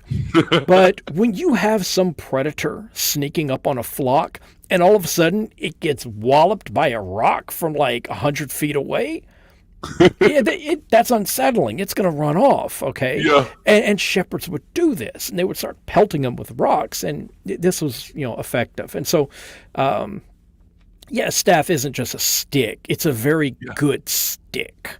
Yes. Gandalf didn't just walk around with a stick. You shall not pass. That's right. You think the Balrog would hesitate at the sight of a stick? Absolutely not. Nope. It needs to be. But you just confirmed every intuition I had as a 5-year-old kid walking through the woods. Like, as a 5-year-old kid, you know the difference between a stick and a staff. When you see it, like, and the way you walk through it is like it's about the size of you. Like, that's it. It's about your height. When you find that stick, it's straight. You're like, oh, this is it. I can hit people with. Man, I never thought about it like that. But yep, you just solved like a childhood mystery for me. Like, man, walks with a big stick. I'm loving the comments tonight. Okay. All right. So verse 6. Now put your hand inside the fold of your robe. So he put his hand inside the fold. Oh, this is when this happens. And when he took it out, behold, his hand was leprous, like snow. So if they will not believe you nor pay attention to the evidence of the first sign, they may believe the evidence of the last sign. Which, God, that means your plan wasn't that convincing from sign 1. And again, omniscience is not baked into the story, but it was baked into many of our beliefs. And this right here, his hand comes out scaly and then he heals it. That is from the myth about the Hyksos that we mentioned briefly in the first episode. And so what this was, there was this historian named Manetho, and he talks about this thing. It's this fictional account of the Hyksos, and there's this Egyptian man named Osarsiph, who was like a priest of Osiris. Later, his name gets changed to Moses. He lived in Heliopolis, which is one of the cities that, according to Exodus, the Jews were building. That was like in the first couple chapters. Anyway, so he goes to this city called the City of Shepherds, and he kind of raises up this army of leprous people. Like the Hyksos all had leprosy, which the Egyptians, they called leprosy the Canaanite disease because there were people in Canaan who had it, and so that they were like, them filthy Canaanites, And so they basically, that kind of got conflated with the Hyksos. Like, all the Hyksos, they all had leprosy, according to this story of Manetho. And so then Osarsiph, he raises up this army, and they do all this stuff. They get this army of like 200,000 shepherds, and they go and they attack Egypt, and they loot the temples, and they desecrate them and everything else. And then eventually the Pharaoh Amenophis, after 13 years, he comes and he drives them out, and they all flee over to Syria. This is a remnant of that story. They're referencing that here. This whole thing about leprosy, that's what the scaly flesh is meant to symbolize. It's a throwback to that story from Manetho. Wow. And the Jews knew about this story. Josephus talks about it. Yes. But yeah, so that's what we're looking at here. That's like, I've known about the Hyksos for quite a while, because I know there's a lot of, especially in fringe groups, there's a lot of conspiracy theories about the Hyksos, the sea peoples, and then mixed in with the children of Israel, and sometimes it seems like their identities seem to coalesce. Yeah. among some groups. I've definitely been looking for that in scripture. So I do appreciate you highlighting that, because that's one of the places I wouldn't have even thought to look. This is such a small moment to those of us who are not informed on what's Right. happening here, Right. that it's so easy to miss that. Yeah, yeah, And like little bits of those stories are making it over into Canaanite mythology. Now, the thing to remember is that prior to the Babylonian exile, they didn't know about any of this. Okay, wow, this is all that makes post-Babylonian sense. that these Okay, stories yeah, pop yeah. up. And so this whole thing with the Hyksos that happened centuries earlier, the Hebrews had no idea about any of it. So this isn't a Mm, story that was bouncing around in their culture for centuries, and then they picked it up. yeah, They didn't come from the Hyksos. They probably had some Hyksos running around in Canaan, some got mixed in. Everybody was moving all around. And then as far as the sea peoples, it was, as everything was collapsing, you had a bunch of people running around all over the place, just pillaging and looting and stuff. But there, a lot of the times in like Egyptian, Greek, a bunch of the different stories about the sea peoples, they use names for them, like the Danites, the Danunin, the mm, Danoi, things like that. And there are some curious passages that start popping up in the Bible concerning the tribe of Dan. Dan, And there's yes. one in the book of Judges where it talks about how when all these Israelites are going out and doing their thing, the tribe of Dan is remaining with their ships. And it's like, why would a bunch of Oh, desert dwellers who came down from the hill country have a bunch of ships in the chips, yes. Mediterranean? And some people think that the tribe of Dan were actually these settlers who ended up like taking up residence in Hmm. Canaan. And there are reasons to believe that that part is possible. Oh man, I mean, like you had people like sea peoples, like everything was a giant mess and people were scattered all over the place. You had for people sure. from everywhere going everywhere else. You had Greeks and Egyptians and like everyone was going everywhere. Okay, and some of the places they were going was Canaan. Wow. Like the sea peoples actually attacked Canaan. The city of Ugarit got Yes. raided by them. You think every one of them hopped back on their ships and left? No, some of them Nope. said, you know what? This is my home now. So yeah. So are the Man. Israelites descended from them? Well, some of them had So, some sea people blood in them, but stories about them certainly yeah, seem to have made it into their culture. that's So incredible. I appreciate you kind of adding that in, because that is some history that I've struggled with, because there is so much fringe theory surrounding these ideas. oh The yeah, you're going to see a lot of weird stuff. yeah. Um, there's a book, I think it's called like 1177, the year civilization collapsed or something like that. Oh snap. Google that, you'll find something similar, and it's all about the sea peoples and the late Bronze Age collapse, and it'll shed some light on that for you. Wow. I'm looking it up. It's on my list. It's on my list. All right, so let's see here. That was verse 8. This one is weird, but if they would not believe you with these two signs, nor pay attention to what you say. Again, I'm highlighting for those of you who, like me, approached by the Bible with this idea that God was omniscient. So far, we haven't actually seen that in the context of the story. Yeah. That seems to be presupposition. This God seems to have a limited view and seems to be working more so off of strategy than predetermination. He's literally saying, listen, try it this way, and if that doesn't work, we have this. And if he's like a chess player in that way. And then he says, you shall take some water from the Nile and pour it on the dry ground, and the water which you have taken from the Nile will turn into blood on the dry ground. Then Moses said to the Lord, please, Lord, I've never been eloquent, neither recently nor in times past, nor since you have spoken since to your servant, for I am slow of speech and slow of tongue. But the Lord said to him, who has made the human mouth? Or who makes anyone unable to speak or deaf or able to see or blind? Is it not I, the Lord? Now then go, and I myself will be with your mouth. Okay, that's a little odd. And instruct you in what you are to say. But he said, please, Lord, now send the message by whomever you will.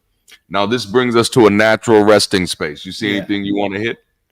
Yeah. So a couple things here. Um, this part of the story is basically saying that Yahweh is going to help him speak. But we get a different version that's about to pop up in which his brother Aaron appears and he's going to help him speak, which contradicts the part that it just had where Yahweh's going to use him like a little sock puppet. Another thing, Wow. though, is that it goes through the three signs that he's going to use to convince the people, okay? Um, and it's the serpent staff, healing leprosy, and turning water into blood. However, and later we're going to see a thing where it talks about how that's going to convince the elders, but it's not going to convince Pharaoh. And to Mm, convince Pharaoh, he's going to basically get retribution on killing all of the little Hebrew babies by killing all the Egyptian firstborn. Okay, that's why that plague is in there. Okay, yikes. and so what this is referencing is basically four miracles that will happen: three to convince the Jewish elders, and one to convince the Egyptians. The Wow. serpent staff, healing leprosy, and the water to blood is going to convince the Hebrew elders. And the only miracle that's going to be worked for the benefit of the Egyptians will be the killing of their firstborn children. This is Mm. referencing a version of the story that doesn't exist anymore. Because two of Oh, those things, the serpent staff and the water to blood, are going to become miracles that he works for the benefit of the Egyptians, not for the Hebrews. And so yeah, and there's actually multiple versions of what miracles are being done. Some of the Psalms actually talk about these miracles.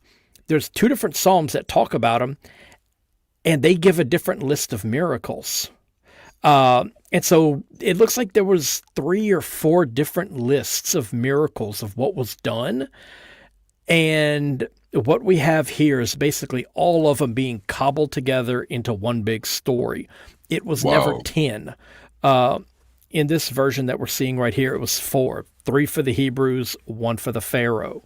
Um, but in other like in other versions, I think there was one of them had seven, one of them had like five or six. I don't remember all of them, but yeah, that's what we're seeing here. Um, this is like little tidbits of things that I pick up on because I'm used to reading the text like this. For sure, for sure, and it's crazy because I know it's other things that stick out to me because I guess in the charismatic circles and especially in the Black church, we floated to the poetry of Scripture. Hmm. And so it's just those powerful statements when Moses is complaining about, being inadequate in his speaking, and this God responds to him with, well, who made that mouth? And this has become so much a part of our anecdotal engagement, as if that actually says anything about my actual stuttering problem. But Right. then you also highlight this issue of God saying, I'm going to do, and then it actually plays out another way. And that Yeah. was also a common theme in Genesis. I noticed there's several times where Jacob says, God is going to do this thing. And then scripture literally shows us how Jacob manipulates that thing to work for Yeah. himself. And then it then turns back around and says, see, look, God did these things. And in the way it's written in those ways, it's almost obvious that Jacob is flat out lying. Is like, I'm just Yeah. deceiving everybody. Yeah. Because what you have to remember is that Like one person didn't sit down and write Exodus. This is a Right. compilation of multiple stories that just got stitched together. And most of the Bible is like that. Like the two letters to the Corinthians, that was about Yeah. 4 or 5 different letters, and they've been like torn apart and pieced back together to make these two things. And in the first letter, he mentions a previous letter that he wrote, and there's back and forth going on within an individual letter. Like, how are you already getting responses from these people if you haven't even sent the letter yet? And then Oh things are being man. resolved, but then later he's discussing the problem. It's all out of order. These things were damaged. They just put them together and they're like, this is how it is, I guess. So yeah, it's these are short story collections that are being stuck together, and they pretend it's a novel. Wow. So that's what we're seeing here. That's man, that's great. So yeah, All right. anytime it says this is what's going to happen, and then you see something happen similar but different, those Mm-hmm. are two different stories. One is setting up for the story, but then you have a different story that's being plugged in there. So Wow. that's what we're seeing here. Oh man. All right. So we're gonna pick up at verse 14. The anger of the Lord burned against Moses, and he said, "Is there not your brother Aaron the Levite? I know that he speaks fluently, and moreover, behold, he is coming out to meet you. When he sees you, he will be overjoyed." I feel like the word that's missing from this particular scripture is on second thought. I feel like that would have made the bridge even much better. Look, hey Moses, I'm going to speak for you. On second thought, you know what? Aaron does okay. You know what I'm saying? I feel like that's what's missing here to make this flow. So you are to speak to him and put the words in his mouth, and I myself will be your mouth and his mouth. All right, now this is giving centipede vibes, but I'm gonna keep going on. And I will instruct you in what you are to do. He shall speak for you to the people, and he will be as a mouth for you, and you will be as God to him. A lot of pastors have taken this to the extreme. And you shall take in your hand this staff, which you shall perform these signs. Now, there's a natural I say natural, that's not right, but there's a stopping place here. Do you want to Yeah. flow a little longer, or Real quick, they actually accidentally touch on something that I think editors probably later would have wanted to remove, and that's the whole thing is equating Moses to a god. right? Because Moses used to be worshipped as a god in Israel. There were shrines to him in Israel. And he was probably a sun god, and later kind of got recast as a human, for the role of these stories. And Oh that's man. why later on they make up this asinine story about how he touched a rock with a stick, and then Yahweh's like, nope, you can't go into Israel. And Yes. then he dies, and no one knows where he was buried. That is to argue against the idea that there are all these shrines and stuff to Moses in Israel, and sacred burial sites where you could go to Wow. worship him and commune with him. Oh, well, those can't be because he was buried outside of the land. According to this book right here that's really old, don't touch it, the ink is still wet. And that's what this is. Like, he used to be a god. Abraham used to be a god. A lot of them were gods. Samson was a god. And that's what we're seeing here. Okay, a god is being like changed into a prophet. Most of the prophets in these different texts used to be gods, and they all got yes. demoted. That makes so much freaking sense, because I know I've always wondered about the scene where they're talking about, I think it's Michael and maybe Lucifer arguing over the bones of Moses. And I could never figure out why this story was just randomly interjected Mm-hmm. here. Like, what is Yeah. this talking about? Yeah. And this idea of Moses being a former deity who has to be demoted to a god, demoted from godhood while still preserving a historical correlation to the people for heritage view, which again, this is something we see in other cultures. It's not that unique, not that surprising. But then you also see, like, because there's some very interesting dichotomies with God's relationships with the prophets. Like, God has some favorites, and I think through those favorites you can kind of see the demotion processes where there are prophets who are incredibly significant, but they're more mentioned more so among the factions than they are referenced by the character God himself. So you see, God has a close relationship with Abraham, Isaac, and Jacob, but that closeness of relationship doesn't really pick up with anybody else again as far as longevity until David. You know what I'm saying? Yeah. And so it's like Moses is good, Samuel is good, but David is a man after my own heart, and so I'm the God of Abraham, Isaac, and Jacob, and I love David, and we'll just pick up from there, and everybody else played their part. But that was definitely some nuance that I did not have insight on. So that was incredible for me. Yikes. Whoa, okay. All right. So I'm gonna pick up at verse 18. Let's see here. Then Moses departed and returned to his father-in-law Jethro, which Jethro was an important character for me when I was on the fringes, and said to him, "Please let me go, that I may return to my brothers who are in Egypt and see if they're still alive."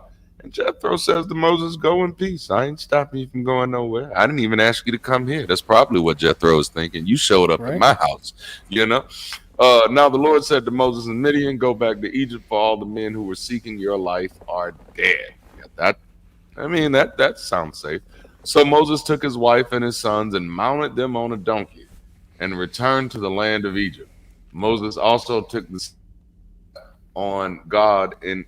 staff of God in his hand. I'm sorry, I got distracted by mounted them on a donkey because that's a double entendre.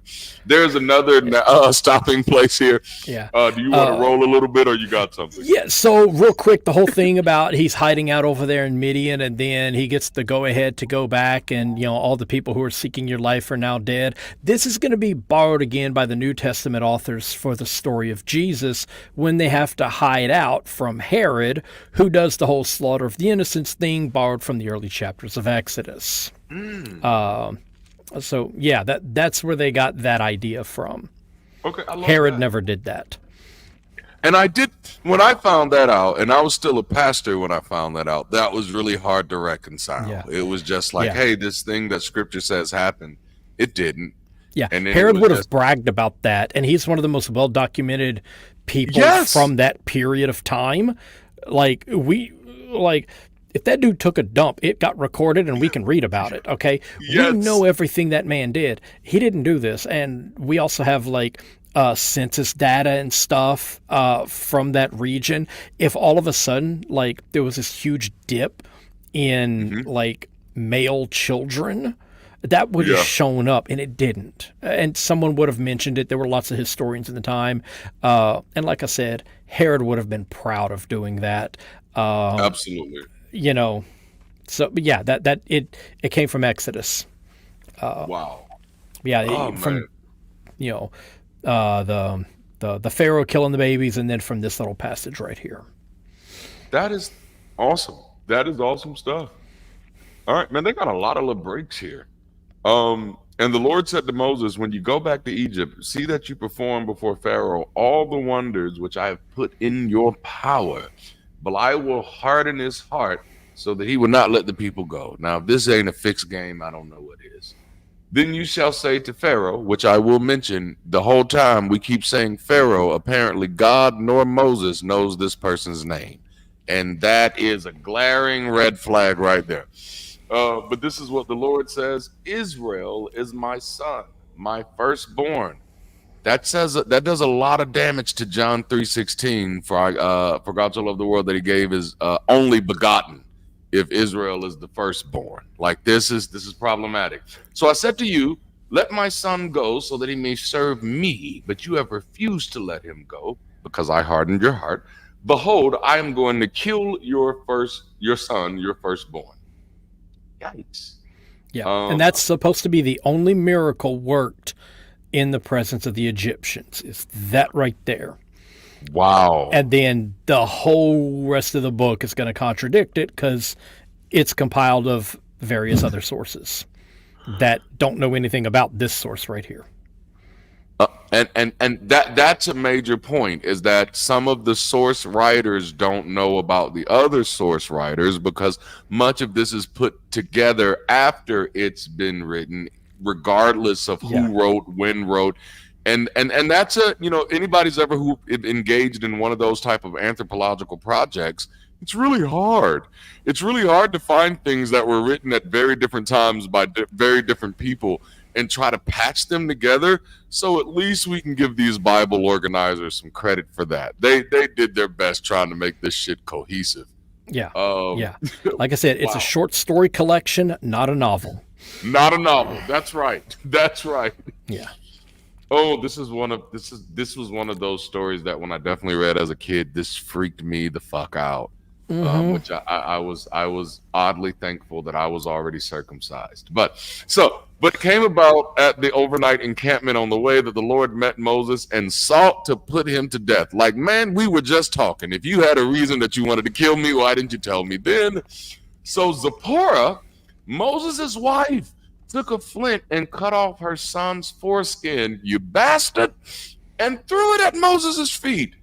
And she said, "You are indeed a groom of blood to me." This definitely sounds like an American Horror Story rendition right here. So he left them alone. At that time, she said, "You are a groom of blood because of the circumcision." There's another stopping part. What you feel? Go ahead and let's see. What's that? Okay, yeah. Okay, no. So we're good right here. So, this is the prophet being ambushed by a god, like Jacob in Genesis 32, I believe, where he gets in his wrestling match. There's a version of this in Buddhism. There's a version of this in Hinduism. This is a popular story, okay? Wow. In Jacob's version, he holds down God so that God can't pick up the sun and carry it across the sky. That's why he's trying to leave at dawn. And so in this thing, this is thrown in there to be a polemic against Moses for not being a true Hebrew and being circumcised. So Egyptians circumcised their boys at like about age 12. The Hebrews did it around like 8 days. Now, this kind of throws a little wrench into the works here, because if he wasn't circumcised as a baby, how did the lady who pulled him out of the Nile recognize that he was Jewish? Good point. Yes. The only way she would have known is because if he was circumcised. Even and in Genesis, according to this it was edition, clearly he's dick not. checking going on. Like it was like, this is how you knew. Let's pull down your pants. All right, you're one of us. Which is I'd rather like a membership card myself, right? Whatever. And so by adding this in here, they just screw up his whole birth story. Okay, but this is one of the many things that's going to be added into Exodus, Leviticus, Numbers, and Deuteronomy, to be like, okay, look, Moses was cool and he got us out of Egypt, but he wasn't that cool, so don't you worship him like you used to, you filthy pagans. And that's what this is. He's not a true Jew because he wasn't even circumcised. And so Zipporah, she cuts off her son's foreskin. Okay, so now she's got this bloody foreskin in her hands, and she throws it at Moses's foot. Often in the Hebrew Bible, foot is a euphemism for penis. That just got grosser. So she basically took a bloody foreskin and rubs it on Moses' penis, and then Yahweh sees this and goes, "Oh, okay, I see it. You just got circumcised. You're good." And then he leaves him alone. So he's just as blind as Jacob was in his old age. Yeah.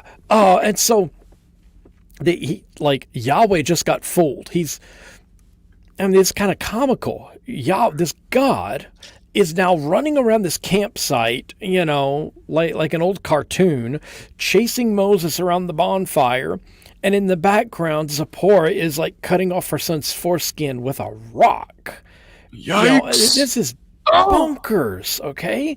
And And then, a couple drops of blood is all it takes to convince Yahweh. And then he's like, oh, okay, cool. So it's a really strange and bizarre story that they threw in here. Now, the whole thing where Yahweh calls him a spouse of blood, this appears nowhere else in the entire Bible. It appears here, and that's it. It's like, so this is obviously linked with like covenant theology, the whole covenant with Abraham. Okay, look, I need you to cut off a part of your dong, and then I'm going to make this covenant, and you're going to get this land, okay? And here, Moses is going. I would have been a heathen at that moment. And he's going to do his thing so he can bring the people to the land, and you've got to become circumcised. He becomes a spouse of blood. Okay, this is linked with the covenant theology. And we would say, we're going to make a covenant, but the word that they actually used is cut a covenant. And so it works really well with the idea of circumcision being part of this covenant, because you're actually like cutting a piece of yourself off. But the other thing is, this is the only time that this rite is ever practiced by a woman. It's always a man who performs the circumcision, except in this one thing. You were right. Which could be like this was an older practice, and then later the men did it. And when like women were no longer allowed to do like certain temple things, or it could be a thing to further insult Moses. Yes. As, he wasn't even like, it wasn't even a proper circumcision, And so this is just a weird thing. And it also kind of serves as an ideological tale for circumcision being linked with this whole covenant theology. Genesis 17 is another such ideological tale. So yeah, that there's all sorts of little like weird things going on here. And it's kind of difficult to untangle because it's just a little tidbit, just a couple sentences added, just inserted into the text. But basically the whole purpose of the covenant thing is that circumcision is sort of like replacing the divine marriage. No longer is their god married to the goddess of Jerusalem, who was Asherah. Now he's married to the people of the city, of the land, and that's why it's a spouse of blood. It's this whole like marriage covenant sort of thing. It's God popping your cherry. It's the proof of consummation. It's proof, like it's checking the blood sheets. It's checking the marriage sheets. That's incredible. So it's that's what we're looking at here. Because used to, like, Yahweh, and before that, El was married to Asherah, who was the goddess of Jerusalem. And now the goddess has been removed, but you still have to have this, like, they were still seeing it in terms of this marriage thing. That's what we're seeing here. Okay, like that was because, like, oh man, it's okay. So okay, I got so much running through my head, and I know we got to get through this book, but no, because like, and I wasn't just being crass for the audience. This idea of the way that ancient cultures used to interrogate the purity of the marriage it wasn't just the idea of blood on the sheets, it was also the idea of blood on the penis. This was the idea, this is how you confirm that this other person was pure, as they say. And so now seeing circumcision in the light of that type of covenant, seeing circumcision in the light of a marital covenant, you can see how that imagery could have been pulled on for earlier cultures, because this is around the same time that they're engaging in these type of practices of making sure that people are sexually pure before engagement. Right. And real quick, I want to address something in the comments. No, the story about Jesus washing the feet has nothing to do with the penis. The story of Jesus washing the feet was taken from the end of the Odyssey. There's a book called Homer and the Gospel of Mark. That's where that scene comes from. Wow. Wow. Now, what about Ruth laying down at the feet of Jabez? How about that one? Yeah, she's basically like raping this dude in his sleep. That's exactly what's going on. That's why when he wakes up, he's like, "Oh crap, I've got to marry this chick now," Yes. because like she's probably pregnant now. Yeah, that's exactly what's going on there. Oh, I love it. Man, you'll never find Bible study like this anywhere else. Like, and again, I do want to remind everybody that, hey, Jason does this similar type of work on his channel, and you are getting an absolute preview of the depth that he goes into. So if you've not already followed Dragons and Genesis, please go ahead and do so. I'm telling you, it's going to benefit you. I can only give you, y'all know my channel. I'm giving you insight into me. Jason is doing that extra step and giving you an academic understanding of how the people who these stories were most impactful for, how they viewed them and what they thought, how they were shaped. And that, this is my shameless plug, and it might just be because I've been drinking, but a major part of this channel is learning how to humanize other people. And so as much fun as we have with the Bible, and y'all know I have some fun with it, I like stuff like this because it allows us to humanize these people who had these interactions and told these stories. So I absolutely love it. Jason, somebody just said Jason is that dude in the comments, and so I love it. I think that's Norbert. I love it. All right. So verse 27. Now the Lord said to Aaron, Aaron, for those Aaron, yeah. Go to meet Moses in the wilderness. So he went and met him at the mountain of God and kissed him, because that's what you do. Moses told Aaron all the words of the Lord which he had sent him and all the signs that he had commanded him to do. Then Moses and Aaron went and assembled all the elders of the sons of Israel, and Aaron spoke all the words which the Lord had spoke to Moses. He then performed the signs. Oh, okay. In the sight of the people. I'm sorry, I'm neurodivergent, so when I'm reading things to y'all, I'm reading them to myself at the same time. Then Moses and Aaron went and assembled all the elders of the sons of Israel, and Aaron spoke all the words which the Lord had spoke to Moses. He then performed the signs in the sight of the people. So the people believed, and when they heard that the Lord was concerned about the sons of Israel and that he had seen their affliction, they bowed low and they worshiped. We made it through the whole chapter. We did. So we saw briefly a second calling of the prophet. This time, Yahweh's calling Aaron. And this whole thing, and we're going to see more of this later when there's like a whole big genealogy that gets just inserted right into the middle of the text. Anytime you see a genealogy in the Bible, it's to establish authority for someone, in this case for Aaron. Because there was this whole Aaronite priesthood, and that's part of the purpose of this story, is to legitimize this particular group of Levite priests. And so this story, it talks about how Aaron gets called by Yahweh, and he goes and he works all these miracles. But earlier it said that Moses was going to go and do all these things. This is a different version of the story in which Aaron is like the main character, and he's going to do all of these things to establish the priesthood. But now the thing's being turned into an adventure novel for Moses. And so we're seeing other versions of the tale being kind of crammed together in here, as competing stories are just kind of sewn together haphazardly so they can get all the stuff in. Because like they want to talk about this whole like Moses national leader sort of figure who's linked with the Jews in Egypt. At the same time, they gotta throw some props out to the Levites, because they're like really important people. Like these people are going to go on to like rewrite the books of Samuel and Kings to make the books of Chronicles. And they make all these changes throughout those things where they're like, oh yeah, so you remember when this thing happened? Well, actually, these people were just kind of sitting on their butts. And then the Levites came in and they did everything.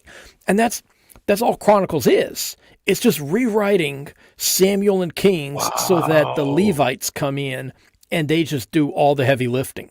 Yes, there's just the heroes in there. So you don't want to offend them by leaving out Aaron. And so they're trying to appease everyone. They're trying to be like Paul. He's for all the people. He's for the Jews and for the Gentiles. He's everything for everyone. And that's what they're doing here. They're keeping all the versions of the story in. And ancient people, they just listened to the stories and they were like, man, that's really cool. They weren't sitting there reading these things and comparing notes and stuff. They didn't do that. That'd be centuries later when people would first start to do that, Jews really didn't start to do that until like near the Christian period. And then they started kind of going through doing all this stuff. And then they would like write commentaries and stuff like, about 150 BC, they actually start writing commentaries on these things. Like the oldest commentaries on scripture we find among the Dead Sea Scrolls. And they're writing these things. They're going like line by line, talking about these things and what it meant. But that was fairly late. That's centuries after some of these stories are written. Mostly people just sat around and listened to them. And they didn't sit there and nitpick them and try to figure out the contradictions. Right. They just enjoyed the story. Oh, Moses tried, but he's got this really thick accent, probably because he's a damn filthy Egyptian who ain't even circumcised. But now, his bro Aaron, who is totally like the same, but he can talk, and he's coming through. He's going to do it all. Awesome. He better be circumcised, though. And that's what they're thinking here. They're not nitpicking it the way we are. It was the audience was very different. They were just school kids sitting around listening to the tale of the big bad wolf. And I can definitely see that. And then just something that I hadn't thought about with the Moses and Aaron dynamic. And maybe it's just because Miriam does appear, and she's like one of the first sisters in the Bible that has a significant presence that isn't based around a sexual encounter.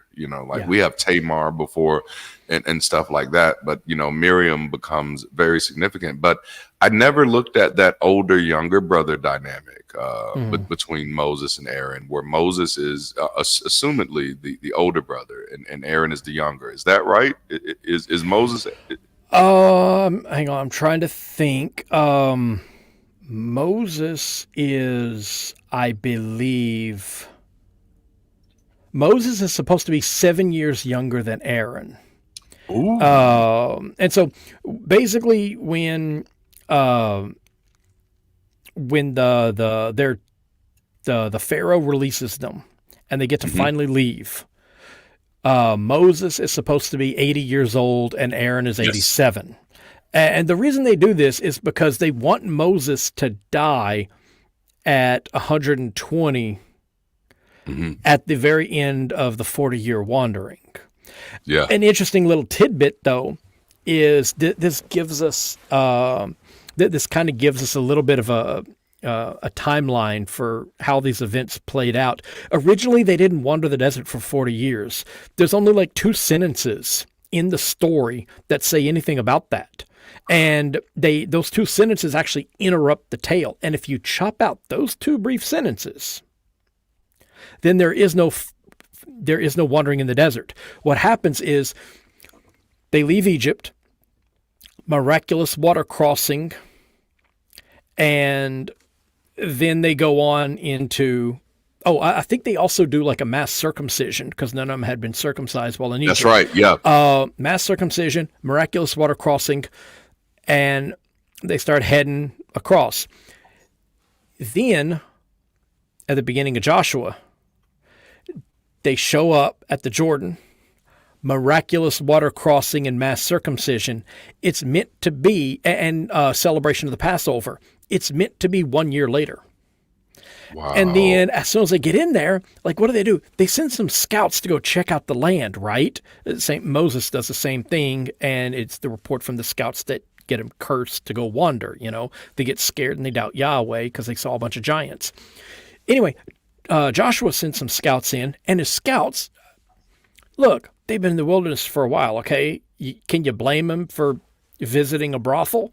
But that's the first thing they Right. do. They go to a brothel and they talk to this young prostitute, and she's like, oh, yeah, I remember all the miracles that were worked next door in Egypt just now. And it's like, wait, according to these two sentences that got inserted, probably a century later, they were there for 40 years. Is she like Sarah? She's like 90 years old and the hottest chick on earth? No, there was no 40-year wandering. So we had this Exodus story. We had the whole thing about them journeying around the wilderness and stuff, and other Yep. miracles and battles and everything else. And then they show up 1 year later and they go into the promised land. Cool. Wow. Later, they add this 40-year wandering thing to match the idea of living in Babylon for several decades and their time in the wilderness. And Wow. then someone came back here into Exodus, I think 7, and said, at this time, Moses was 80.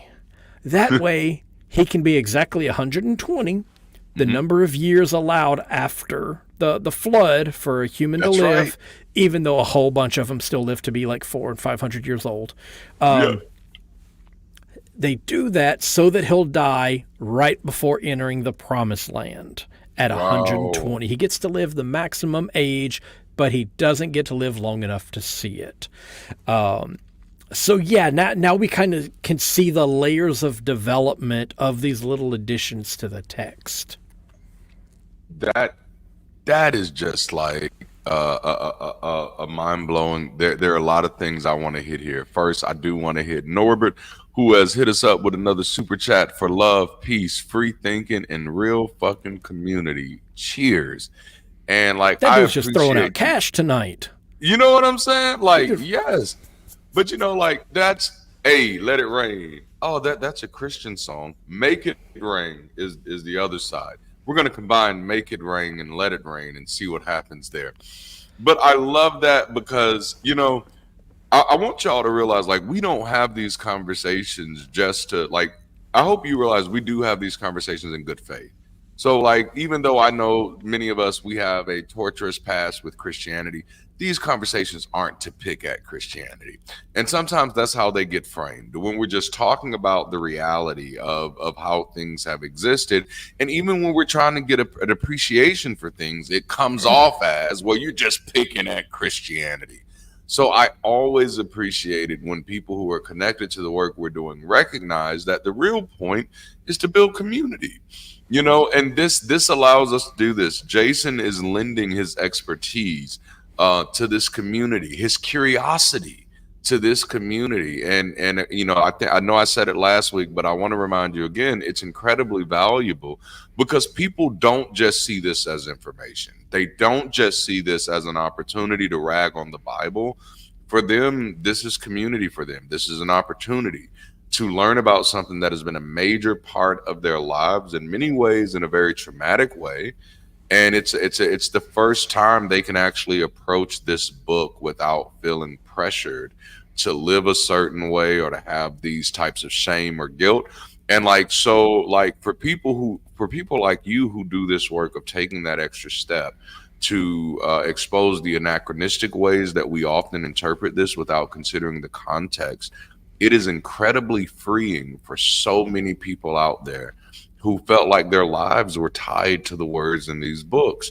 And the way that you do it and the way that you bring that nuance to it and actually do it without saying, yeah, Christians suck, which I do that sometimes, but the way that you do it, it creates a safe space for people. And so for those of you who don't recognize, yes, this is another plug to say, if you're not following and subscribe to Dragons and Genesis, I don't know what the fuck you're waiting on. Like get over there, subscribe, like, because this work is valuable, and Norbert is evidence of this. This is real talk. This is real community. I often describe our Bible studies with an ex-pastor as as more therapy than theology.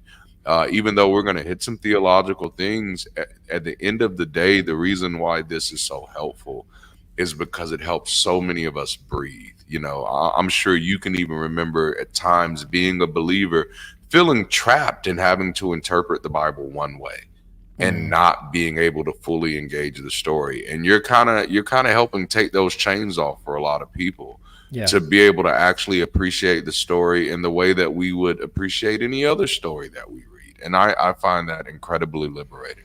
Yeah. This is like the most widely printed and circulated book in history. It is the Yes. most influential book in Hmm. history.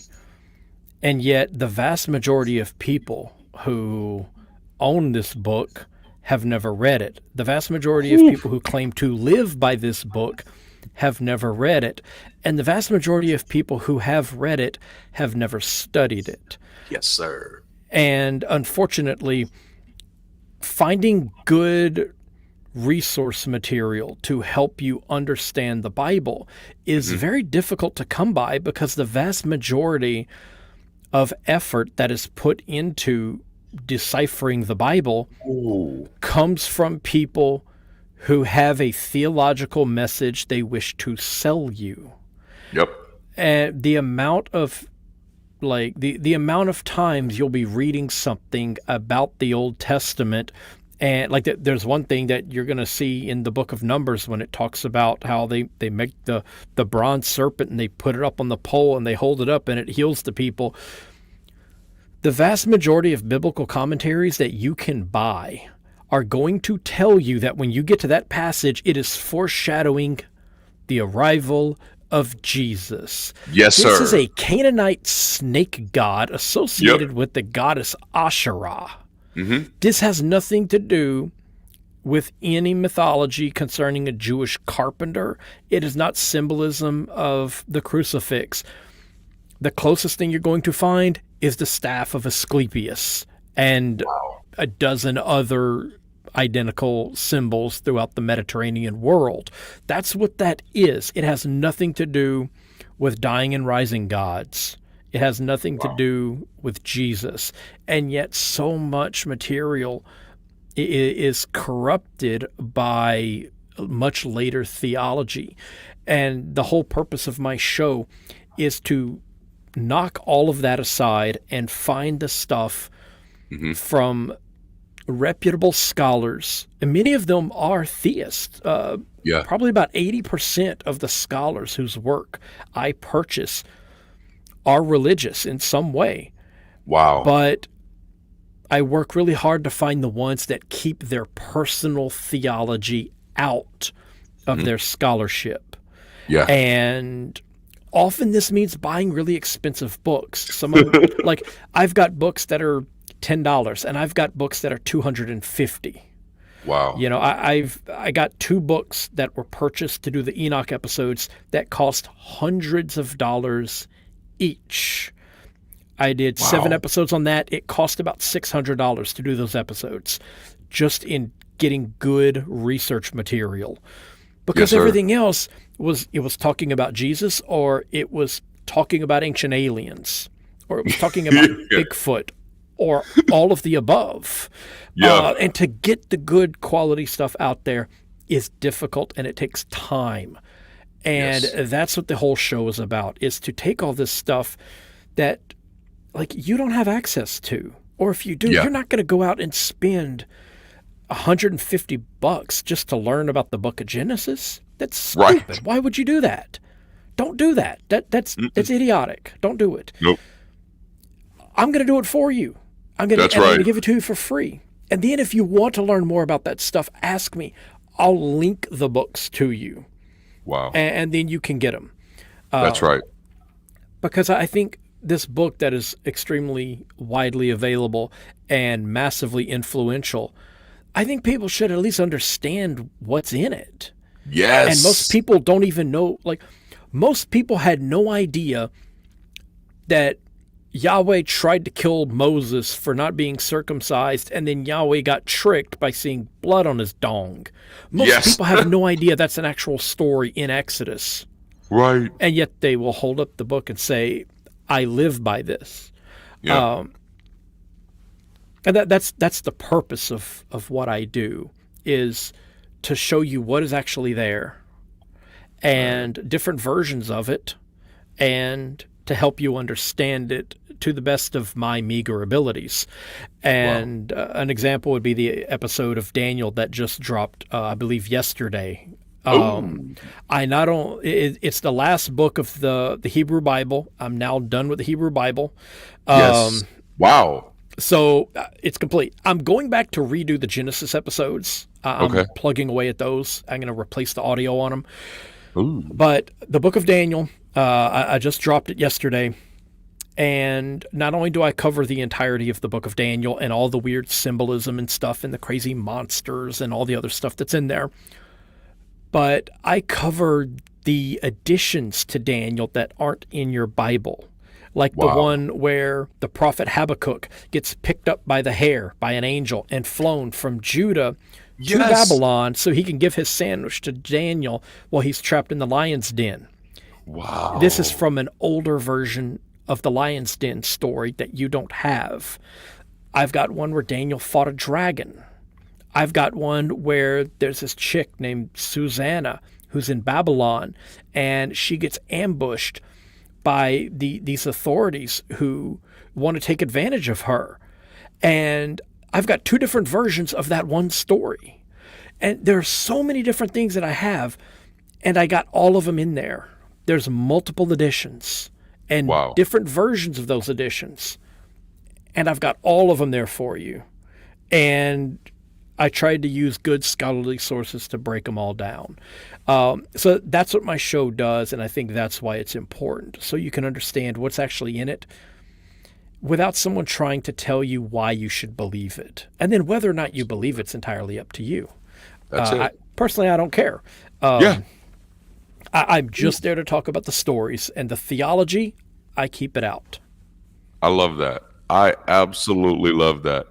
All right. Well, we have come to a great place, man. We've been going at it for 2 hours and 6 minutes now. Like, we've had an incredible audience tonight. They've been highly engaged. This has been incredibly energizing for me, and as always, therapeutic, because it allows me to go back and kind of wrestle with some of the things I believed when I was a pastor, and then just when I was a practicing Christian. Before I pull you backstage, Jason, did you have go ahead and just remind everybody where they can find you and connect with you at? If you have a Patreon, please feel free to support to promote that as well. How can people support what you're doing? How can they promote what you're doing? This is your moment. Let them know how they can get involved. So, the primary work that I do is an audio format podcast. You can find it on any podcast app. Just search Dragons in Genesis. Look for the big orange logo with Godzilla attacking Jerusalem. That's me. To find links to all my stuff, just go to dragonsingenesis.com. You'll find links to Facebook and Twitter, Patreon, Ko-fi, anything. There's also a list of like recommended reading, links to the latest 3 episodes, things like that.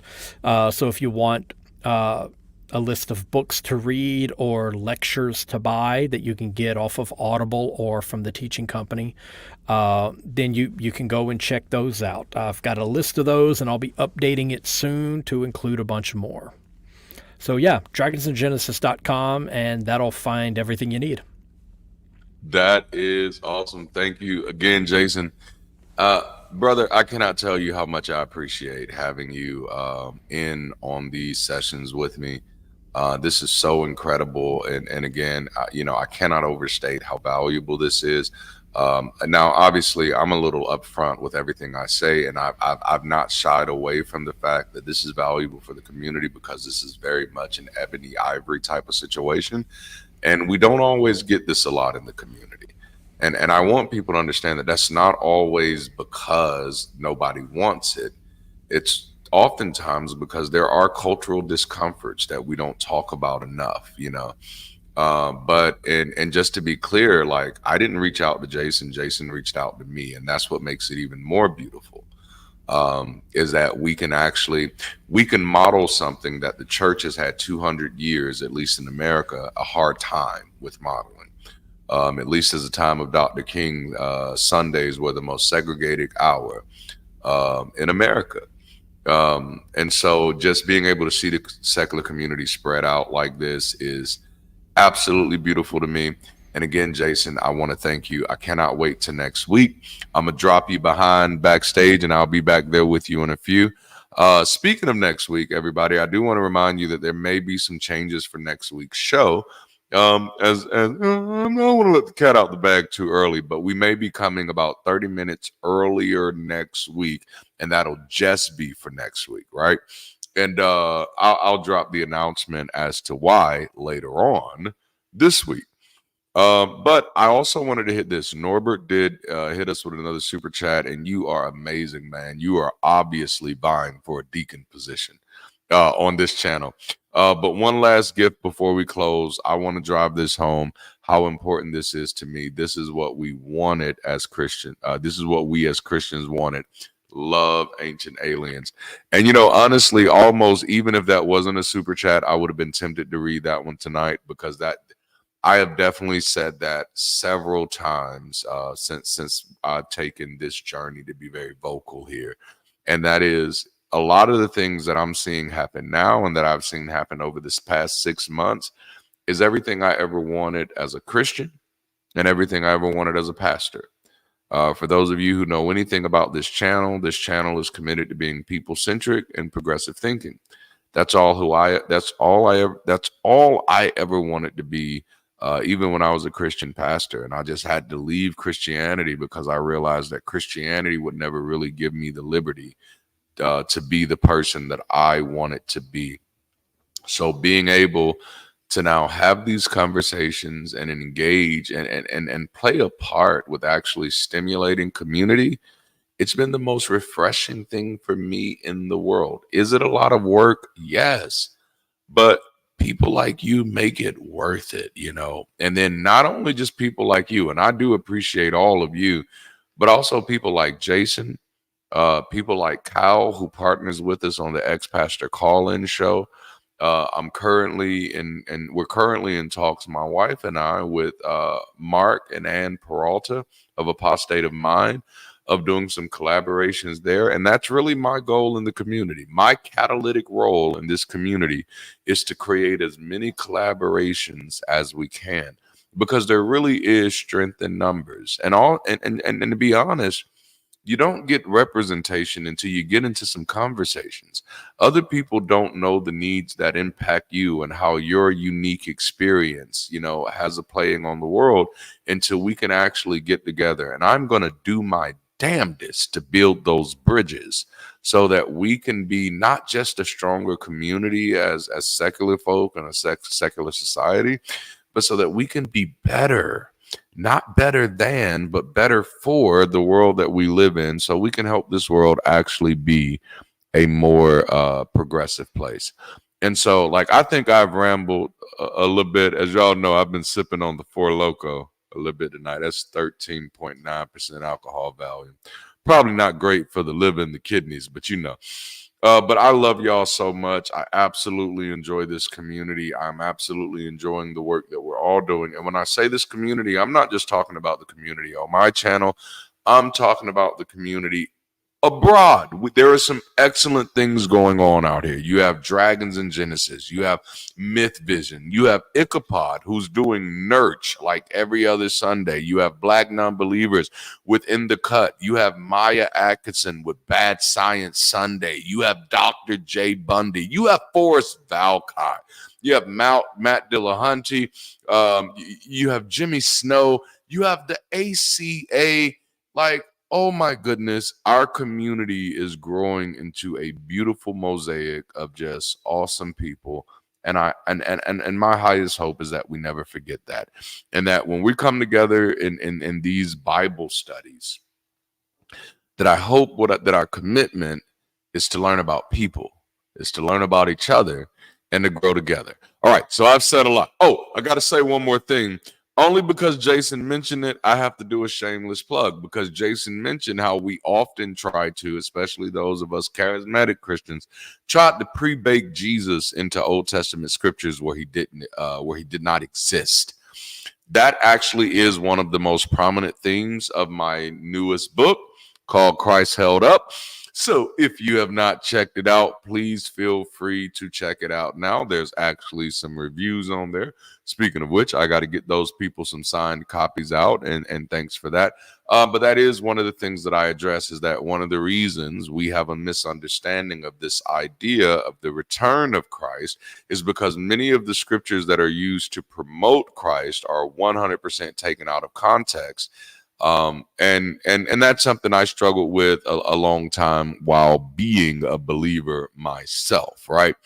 So check it out. All right. Okay. So I think that's all I have. Listen, if you haven't already, be sure to like this video, subscribe to the channel, hit that alert notification bell, and check out our merch and stuff, because it is kind of dope. You know what I'm saying? And if you want to check out our community, we have a Discord, we have Patreon, we have YouTube membership programs. Those links are somewhere. Don't get me to lying. If they're not in the description of this video, comment and I will try to get them there.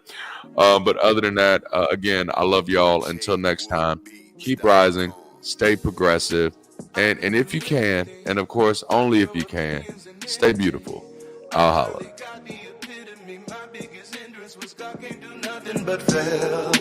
Greater is me. I never needed your deity. All of this human capacity. When it gets rough, I can pick myself up and prevail. I can do anything. Fuck your opinions and energy. I finally got the epitome. My biggest hindrance was God can't do nothing but fail. Greater is me. I never needed your deity. All of this human capacity. When it gets rough, I can pick myself up and prevail.